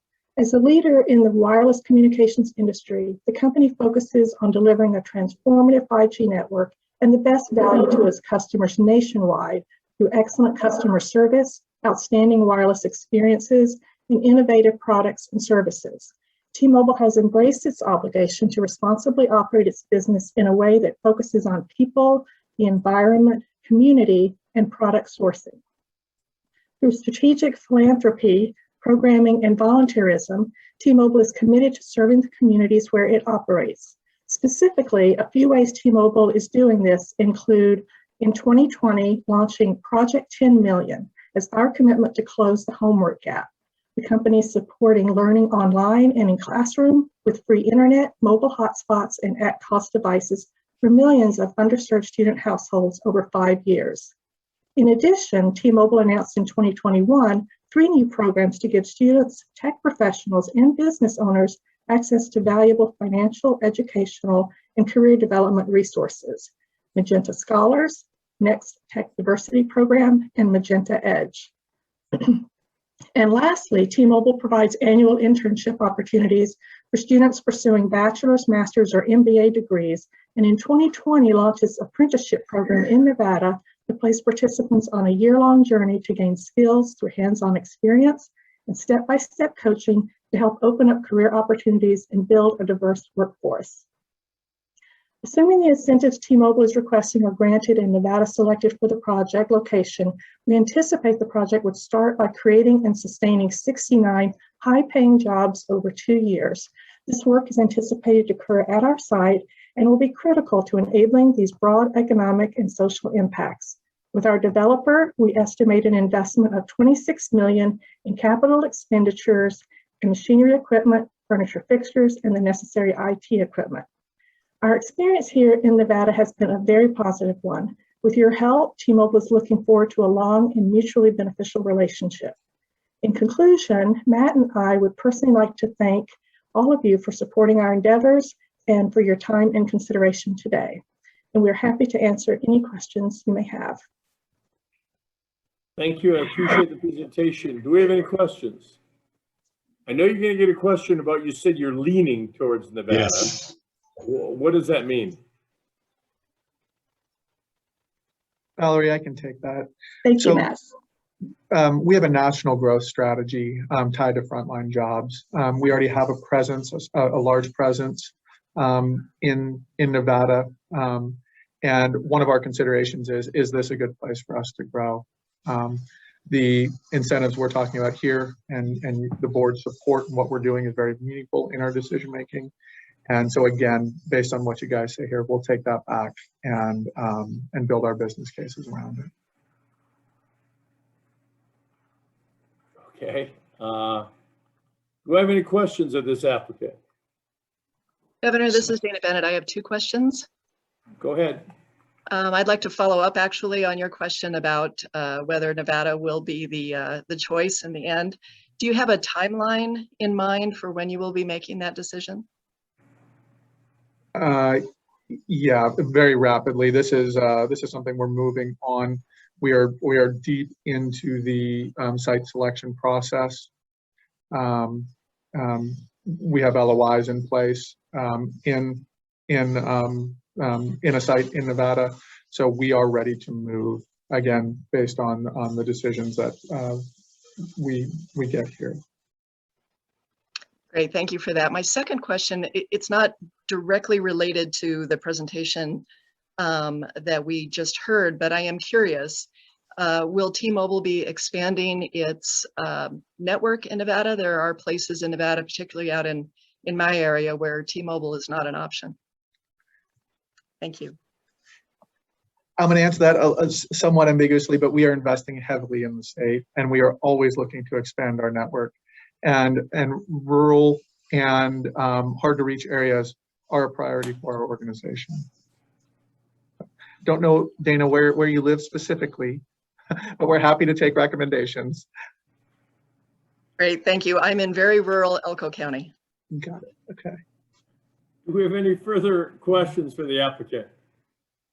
Governor, it's Ray Speck. Thank you for asking that question. And Dana, thank you for the follow-up question. I'm very interested in creating partnerships with companies looking to move to our state or expand, but I just asked the question because I don't want us to be a bargaining chip for other states. So that's why that question is so important to me. No, I agree with you, Ray. Thank you. Any other questions? Do I have a motion?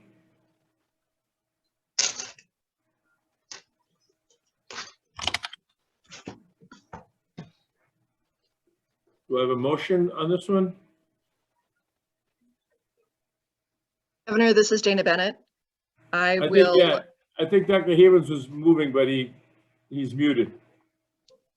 Go right ahead, Dr. Havens. I was just moving my mouth there, wasn't I? I saw your lips moving, but nothing was coming across, so go ahead.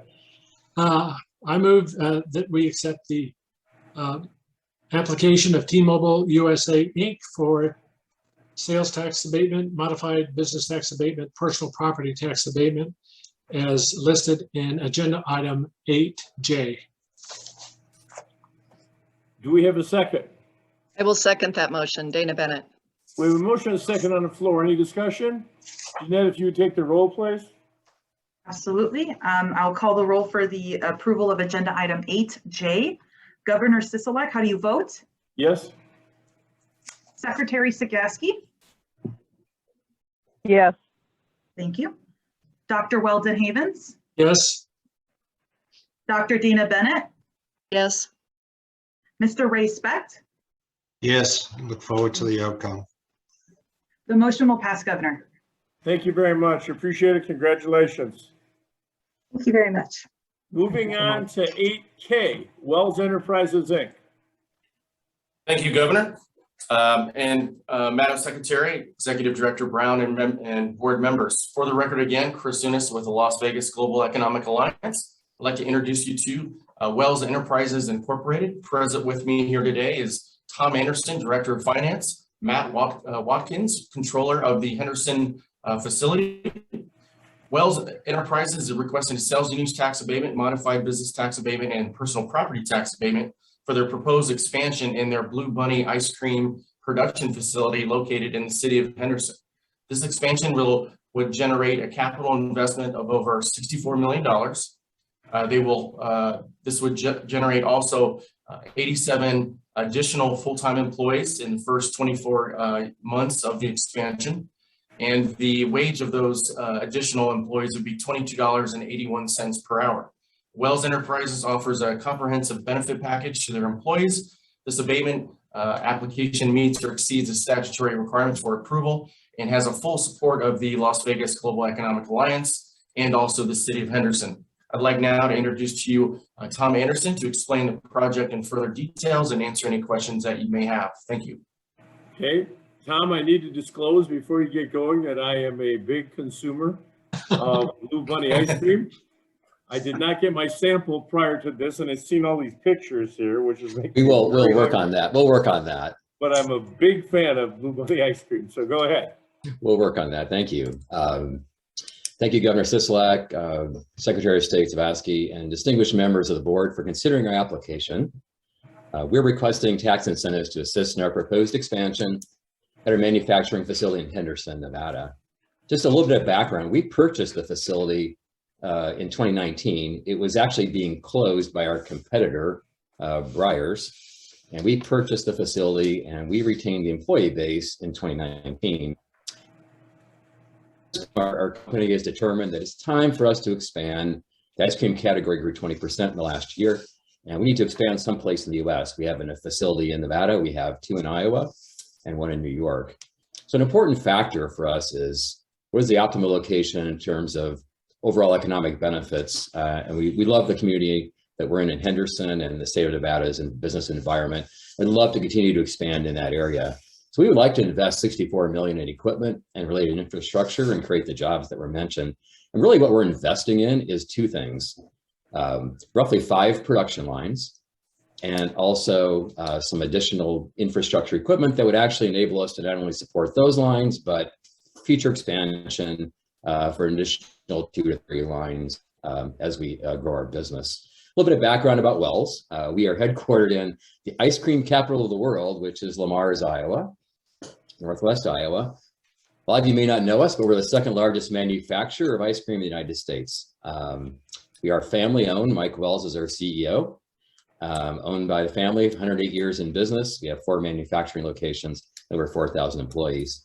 Interestingly enough, we produce 1 billion pounds of ice cream each year and 10 million bomb pops each week. So it's hard to imagine, but that's a significant amount of ice cream. Our brand, Bunny Blue Bunny, Yellow Top, Blue Ribbon Classics, and some others. We make ice cream also for probably some retailer you may have shopped at today or will tonight. We take pride in investing in our team members, our facilities, and the local communities. And we provide attractive compensation and benefits packages and career growth opportunities for those employees as well. So thank you very much for considering our growth opportunity here. I will ask to consider that we are able to hire people. We are actively recruiting today. We usually use a mixture of billboards and radio and some other media to attract people. We found that we've been able to, through that process, able to attract the right employees. And typically we start them off in more of an entry-level position, and then we grow their career in the company through heavily investing in training and development. So overall, it's a great story for the community and for our company. We welcome the opportunity to continue our manufacturing growth and expansion in partnership with the state of Nevada and the Metro Las Vegas area. And a special thank you to the representatives of the Las Vegas Global Economic Alliance. Our experience has been very positive, and we appreciate their support.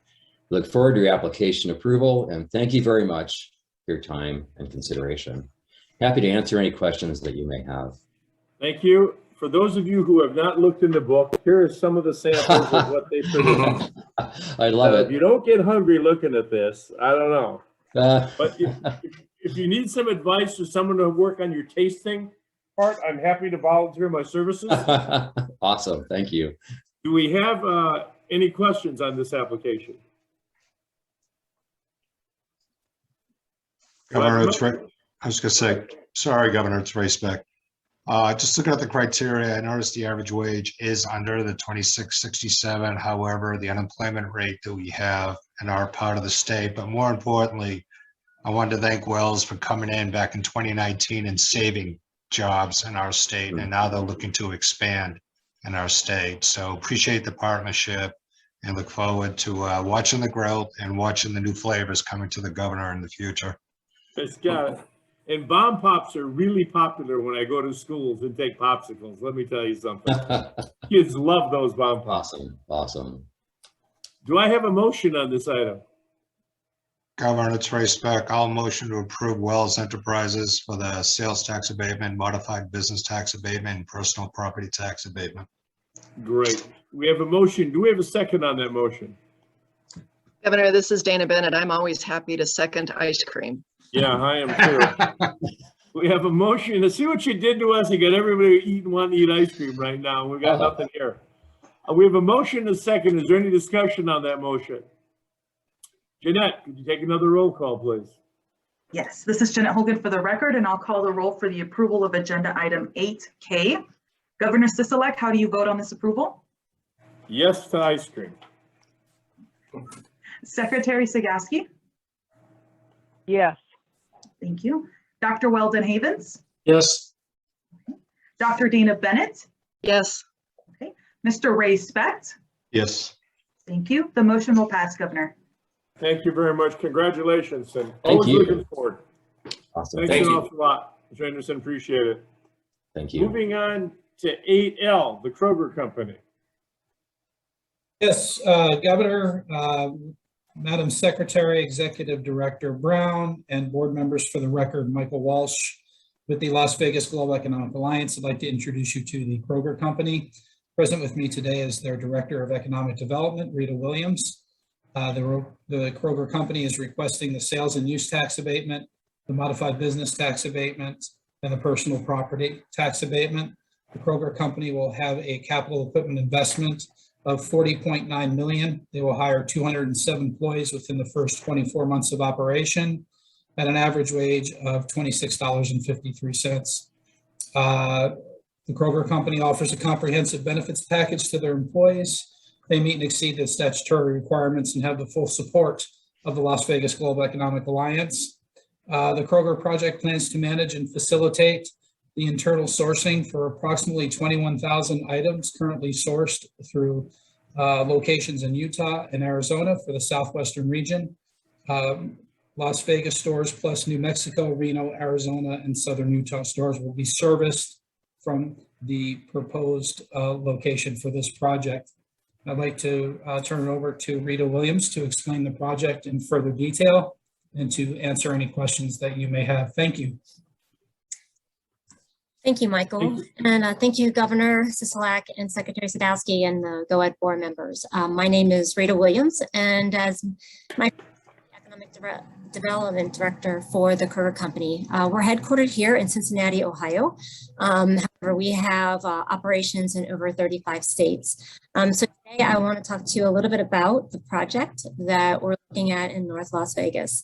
On behalf of the world's largest grocer, the Kroger Company, we're excited to bring this facility here to North Las Vegas to support our stores in the state and our stores in other states as well.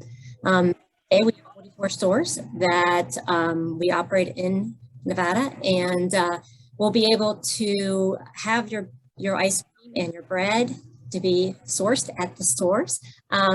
We continue this new state-of-the-art fulfillment center. This fulfillment center, it will be the third that we have in our network. We have over 32 distribution centers, and some of these distribution centers source dry goods. Some will be perishable, and some will be refrigerated and frozen. This facility will combine all of those into one location, and we'll be able to source the product to our stores in Nevada timely and really hold true to our fresh standards that we want to give to our customers in Nevada. So we are very excited about this facility. Today, we currently have looked at this site in North Las Vegas. We're very pleased that it will work for this project. And if these incentives are approved, we would like to proceed with facility. As far as lead time, the facility will take 2+ years to build because it requires many additional my light just turned off, sorry. It'll require many additional components that we will have to bring in from the area. So we see this ramping up in 2 years, opening in third quarter of 2023. A little bit about Kroger. We have over 2,700 stores, as I mentioned, in 35 states. And we have more than 32 distribution centers and 28 manufacturing facilities. So we are the largest manufacturer of our private labels brand. So anytime you see a Simple Truth or Private Selection, we manufacture that ourselves. So we get that directly fresh to our customers that we service. We are over 120 years old company, and we look forward to continued commitment to Nevada. And more recently, our chairman Rodney McMullen was at the in Las Vegas and did over the weekend at the grocery shop conference, and he spoke, and he was the keynote speaker, and he spoke about our continued and how we as a company are changing and evolving, and how we continue to service over 11 million customers on a daily basis. And we also are looking to service over 4 million of our customers on a digital basis. So our customers that we work in that come to our stores also shop with us digitally and vice versa. So we are looking to expand our digital platform and also our partnerships with our autonomous vehicle partners as well. So you will be able to get your groceries delivered to you through autonomous vehicles or any way our customers would like it. So that's really our purpose here as the company and feeding the human spirit. You know, we look forward to our continued partnership, and a couple of items just to bring up the workforce component. Today, Kroger has over 500,000 associates. The associates at this facility will be Kroger associates, and we have a robust workforce development team that will focus on the commitments for the workforce in the area, the local workforce. You know, we've been in touch with North Las Vegas, and we continuously partner with our communities. We have quite a few partnerships with our local communities as well, with our school communities, with our divisions here in Nevada. And we look forward to our continued growth in Nevada with this facility, and you know, look forward to continued discussions and appreciate all the help that we have had over the last several months. It's been a long journey for us. I think it's probably been over 18 months that we've been through this. And, you know, Director Brown has been extremely helpful. You know, Melanie and the rest of the team have really helped Kroger to make this decision. And thank you very much. Thank you. And Ms. Williams, I'd like to just ask if Mr. Brown should have explained to you that it's Nevada. Out here, we take great pride in how you pronounce the state. So, but I've got a question. Will you be distributing frozen food products in this facility?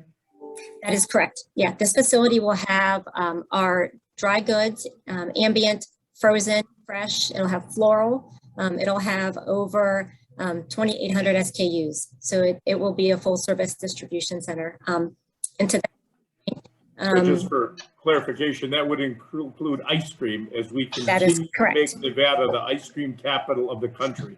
That's correct. So Nevada, we will hope we will serve that ice cream and we'll get it to you faster and fresher. So music to my ears. Thank you.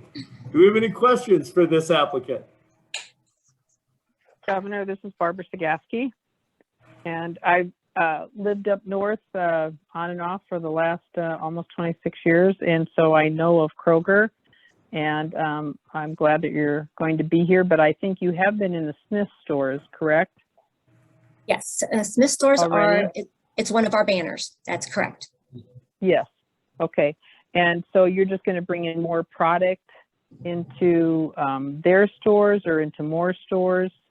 I just want to make sure that I understand, which I'm excited about. I mean, I think you have a good product, but I just wanted you to know that I have seen it and do know of it and have seen it in the Smith stores, but I just wondered are you doing other stores other than Smith?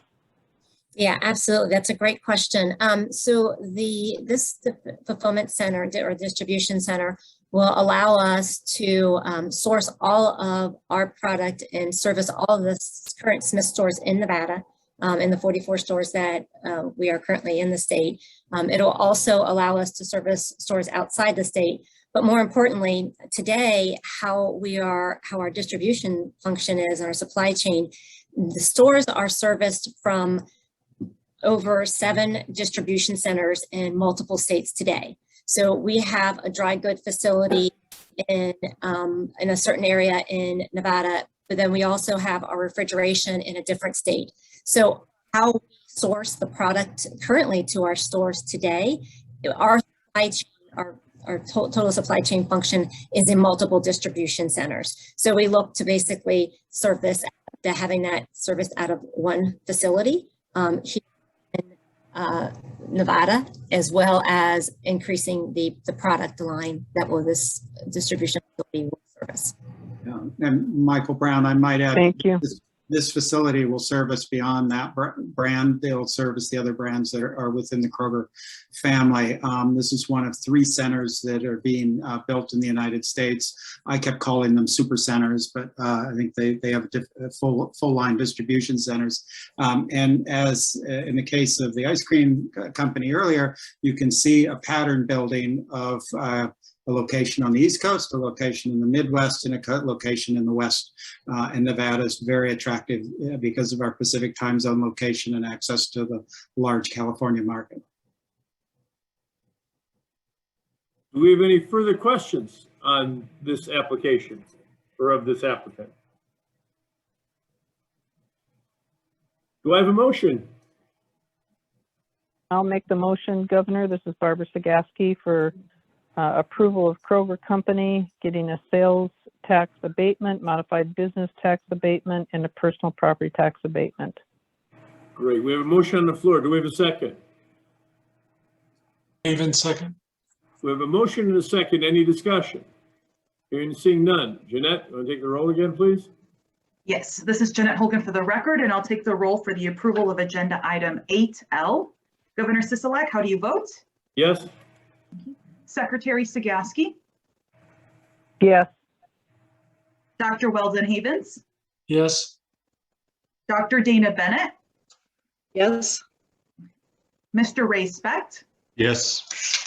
Thank you. The motion will pass, Governor. Thank you, and welcome to Nevada and the ice cream capital of the world. Ms. Williams, we appreciate you. Thank you very much. We'll make sure that ice cream will be right on your shelf. Thank you. Have a great day.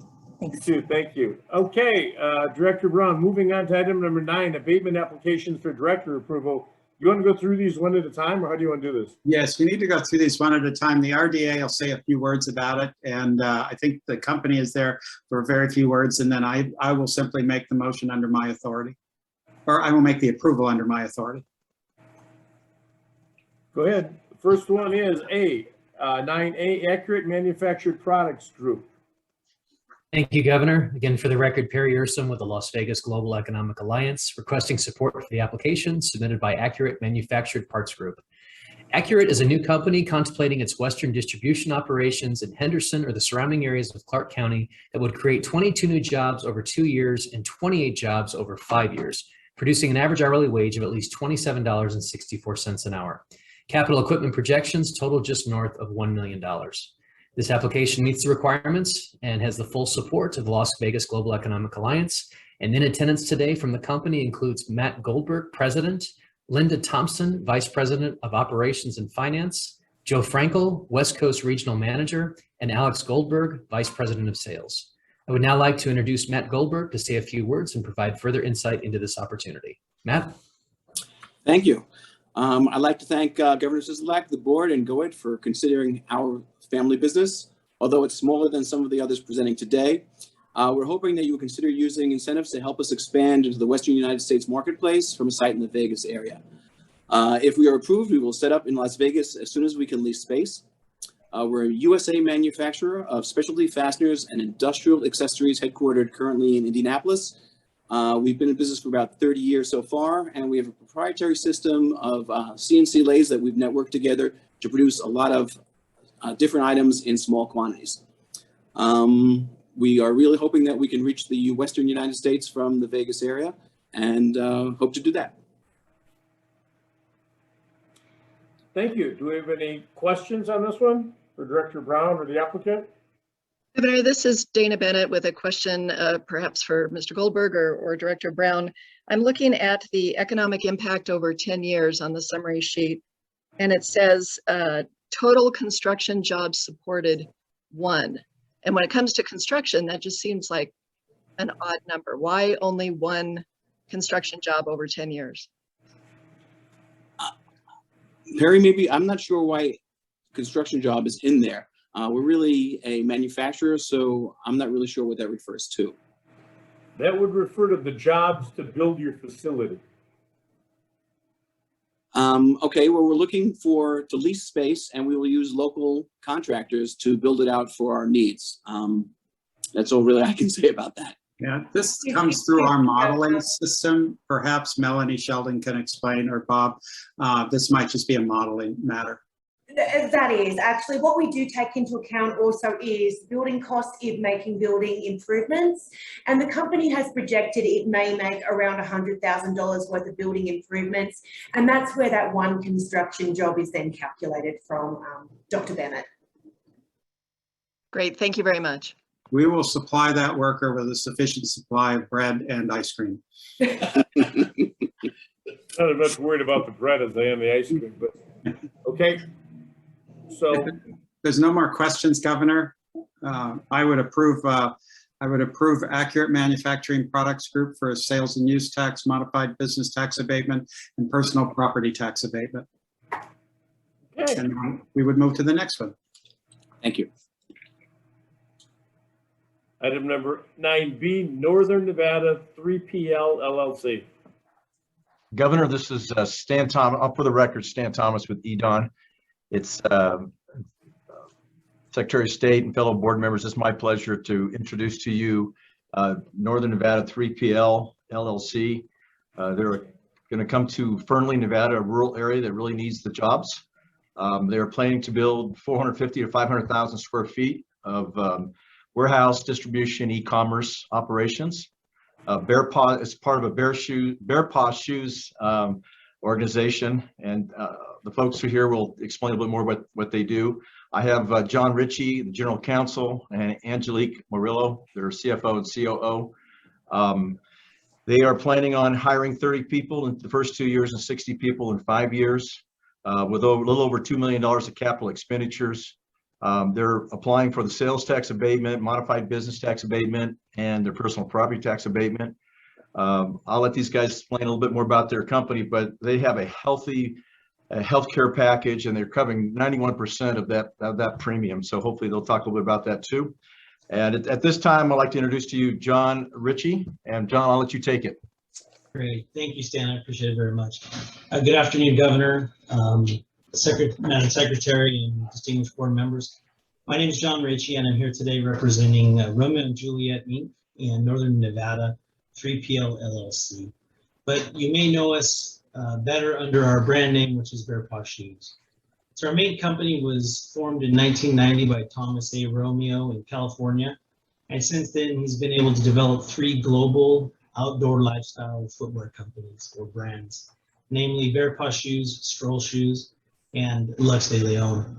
Now, Bear Paw is our largest brand and is widely known in the U.S. markets. And we ship nearly 4 million pairs of shoes to our customers each year. Currently, we occupy about 400,000 square feet of space in a third-party warehouse in Fullerton, California. And over the past few years, we've investigated the possibility of relocating our warehousing operations to a more business-friendly location.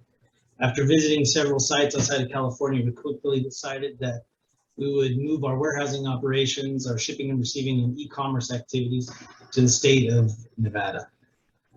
We were able to identify a parcel of land in the city of Fernley, which is well suited to our needs. The land is conveniently located right on Interstate 80, which is a main transportation artery to the majority of our customers. We are currently under contract to build a 450,000 square foot warehouse in the city of Fernley, where we will plan to further equip it with another $2.4 million worth of equipment. We feel Fernley is a good fit for our company because it has a healthy workforce, a labor pool from which we can pull to staff our 30 plus new positions there, ranging from anywhere from management to IT to operations down to skilled labor. To address Secretary Sagavsky's concerns about the workforce, we have had conversations with up to 30% of our staffing needs, so roughly 10 to 15 people at our current facility that would be willing to potentially relocate into Fernley, where they have an opportunity to purchase a house and some further opportunities that they don't have currently in Fullerton, California. Additionally, some of these employees, based on the way the warehousing process works in Southern California, their positions are currently seasonal, and we are looking to bring this in-house and create 30 full-time positions, which further incentivize people to move to Fernley if we can't find a sufficient workforce there. We are hoping, however, to hire all of our employees from Nevada. If it isn't possible, we do have options to pull from California.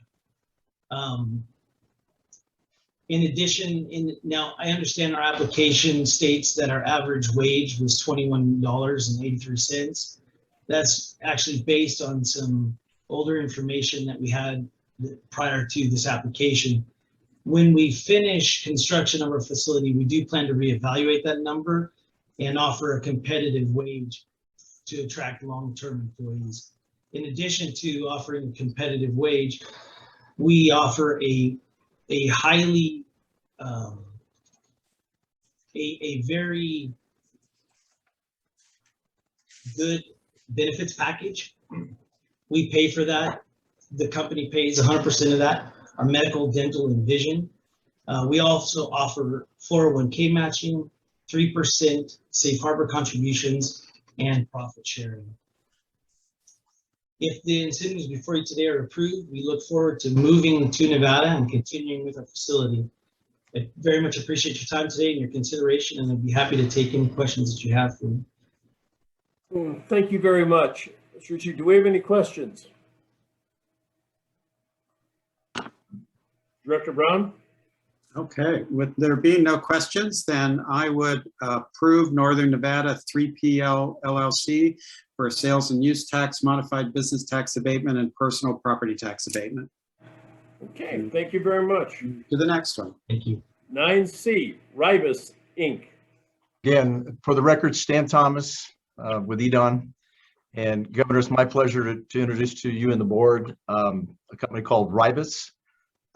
They were planning to move an operation into McCarran into Story County, but that was leased up before they were able to get it. So that now they're looking at negotiating on a building in Sparks, Nevada.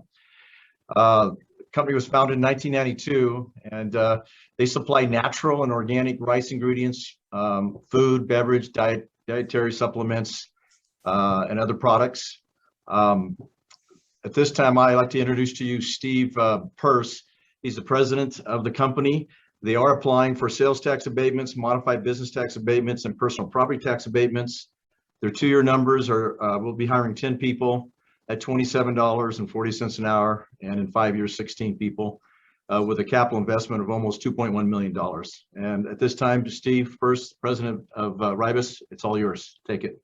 Thank you, Stan. I appreciate that. And thank you to the governor, Secretary Sagowski, and Director Brown, and the rest of the GOED board. I'm a resident of Henderson, Nevada. Moved in here about 2.5 years ago, so glad to be in the state. We currently have production in the Reno area, Reno Sparks area. What we're talking about is Ribus making its first investment in an owned and operated facility, and we would love to put that in Sparks, Nevada. If we do get the tax credit, yes, we will be going to Sparks. So we get that question answered. We've heard a lot about food today, whether it's from Kroger's, whether it's ice cream or everything else.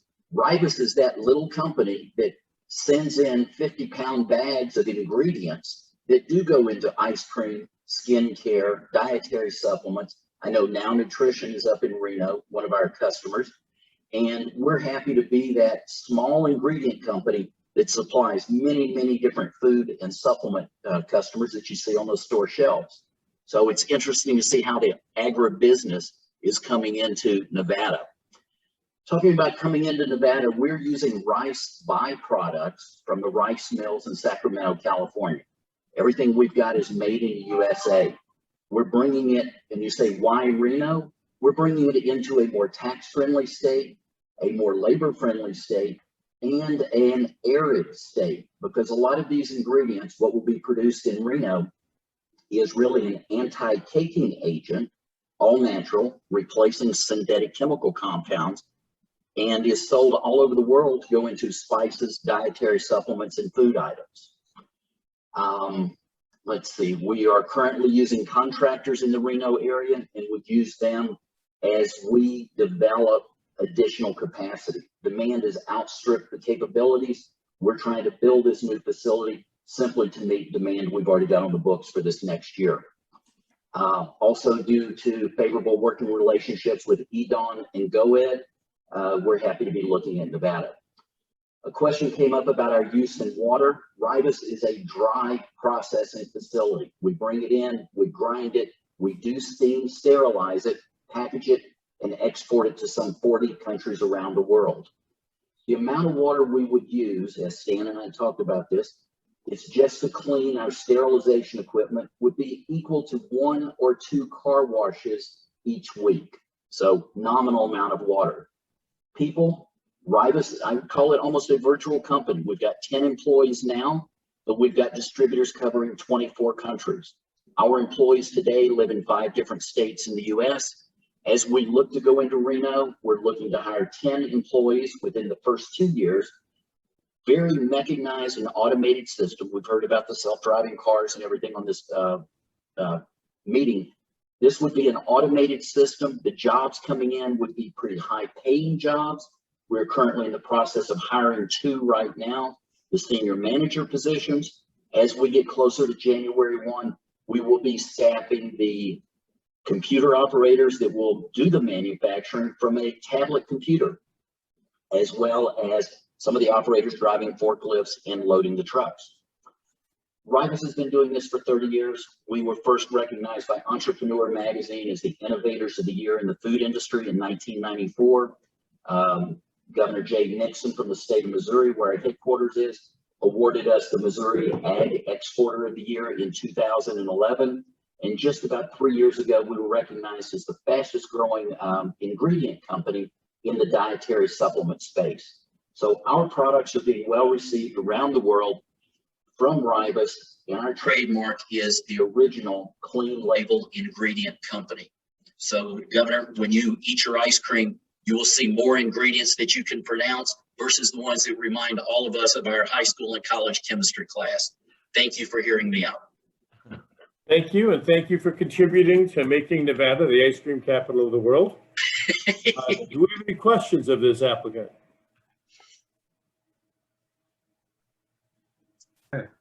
With that, Governor, I would approve Ribus for a sales and use tax, modified business tax abatement, and personal property tax abatement. And we would move to the next. Thank you. Thank you. Okay. Thank you. Moving on to 9D. Samsarg Inc. Samsarg Inc. Yes. Good afternoon, Governor, Lieutenant Governor, Secretary of State, and board members. For the record, I am Amy Miller, Director of Business Development for Northern Nevada Development Authority. I want to thank the board for considering the modified abatement application for Samsarg Inc. The company is applying for sales and use tax abatement, personal property tax abatement, and modified business tax abatement. Samsarg plans to locate at the Silver Springs Airport in Lyon County. The company aims to provide high-quality FAA certified aircraft maintenance, repair, and overhaul services to the U.S. military and general aviation customers. Aircraft maintenance, repair, and overhaul is an essential requirement to ensure the aircraft are maintained in predetermined conditions of airworthiness to safely transport passengers and cargo. Samsarg's main client will be the U.S. military. There is an increasing need for the military to extend the service life of existing fleet aircraft as the cost of new aircraft has skyrocketed. Additionally, a failure to demand a future demand for maintenance in serving executive and commercial aircraft supporting the Tahoe Reno Industrial Center is anticipated. As part of this project, Samsarg will hire 25 employees initially with an average wage of $53.88 per hour and pay 100% of the employee's health insurance premiums. On the call with me today is Greg Johnson, president of Samsarg, who is here to talk a little more about the project and answer any questions the board may have.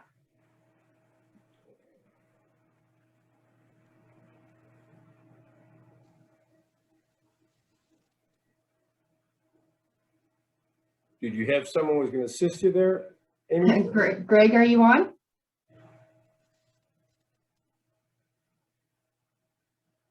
Can you hear me now? Yes. Can you hear me now? Yes. Yep, we can. Okay, sorry about that. Good afternoon, Governor, Secretary, Director Brown, and board members. And thank you, Amy, for the introduction. Samsarg is currently recovering. We started building the first hangar at Silver Springs in January of last year, and the concrete was poured just before COVID happened and the project was shut down. So the project has now just restarted. We're suffering a few delays with steel delivery and things like that, but we're well on the path to get the project completed here in about 9 months, I'd say. So we're very excited to get busy. We are going to be modifying government aircraft, installing self-protection systems, which the government uses throughout the world. And our workforce will come from FAA certified A&P technicians. We currently have a pool of those people that are waiting to come to work for us.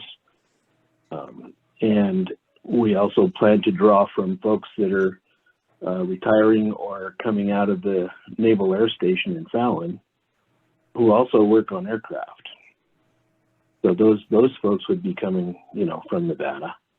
Plus, we would be drawing from the A&P schools throughout the country. So to answer the question on if we would come to Nevada, we're here and the concrete is poured. Are there any questions? Do we have any questions for the applicant? No, but Governor, if I might say, I am very ecstatic that we have such a diverse businesses that are going all over the state. So I just want to thank you, Director Brown, for doing such a great job. Thank you. I agree. Well, Director, you want to go ahead and approve this one? I will. I would approve Samsarg Inc. for a sales and use tax, modified business tax abatement, and personal property tax abatement. And thank you, Madam Secretary, for those comments. But, there are scores of people that deserve the credit for making all of this happen at our RDAs and at the GOED staff. We appreciate your confidence in us. And Director, I want to echo the Secretary's comments. The RDAs are doing a great job, and in particular, this time around, I've never seen this many applications for the LVGEA, which is really, really encouraging that we're expanding statewide to providing some of these abatements and incentives to diversify our economy and create more jobs, which is what this is all about, to get us moving forward, our economy recovering. So thank you and your staff at GOED. Thank you. And all of our RDAs for doing that for us. Director Brown, we appreciate it. Governor, I had the opportunity earlier this week to be in the background of a Zoom call of an economic development in Northern Ohio, and they're just trying to hold on to what they have. They're not sitting there with expansions and inbound companies. Well, it's because of you and your team that we have expansions and inbound companies, and just keep it up as best you possibly can, because this is definitely hope for the future as we continue to recover and reinvent ourselves and provide jobs. So thank you for that. I'm going to move on to item number 10, board member comments. Do we have any comments from any board members? Yes, Governor, this is Barbara Sagaski. And again, I'd like to thank this staff for being responsive to my staff and myself on questions that we had about this agenda. So thank you very much. And we just wanted to let you know that we thank you very much for their help. Thank you, Madam Secretary. Thank you, Madam Secretary. Appreciate it. Do we have any other board member comments? Okay, I'll move on to item number 11. I made my comments. I appreciate it. I hope this is one of many where we have this many applications, and I'd like to dedicate the afternoon to economic development and diversifying our economy and creating jobs, Michael. So thank you much and keep it going. I'm going to move on to item number 12, public comment. This is the second time set aside for public comment. Anyone wishing to address the board on any item, please step forward, identify yourself for the record, and comments will be limited to 3 minutes. Jeanette, do we have any public comment? This is Jeanette Hogan for the record. I don't have anyone on the phone or online for public comment, Governor. Thank you. We'll close public comment. I'll move on to item number 13, adjournment. I'm told we don't need a motion to adjourn. We can simply adjourn. So we are adjourned. I look forward to seeing you all again next time. Thank you, everybody. Thank you. Take care. Thank you.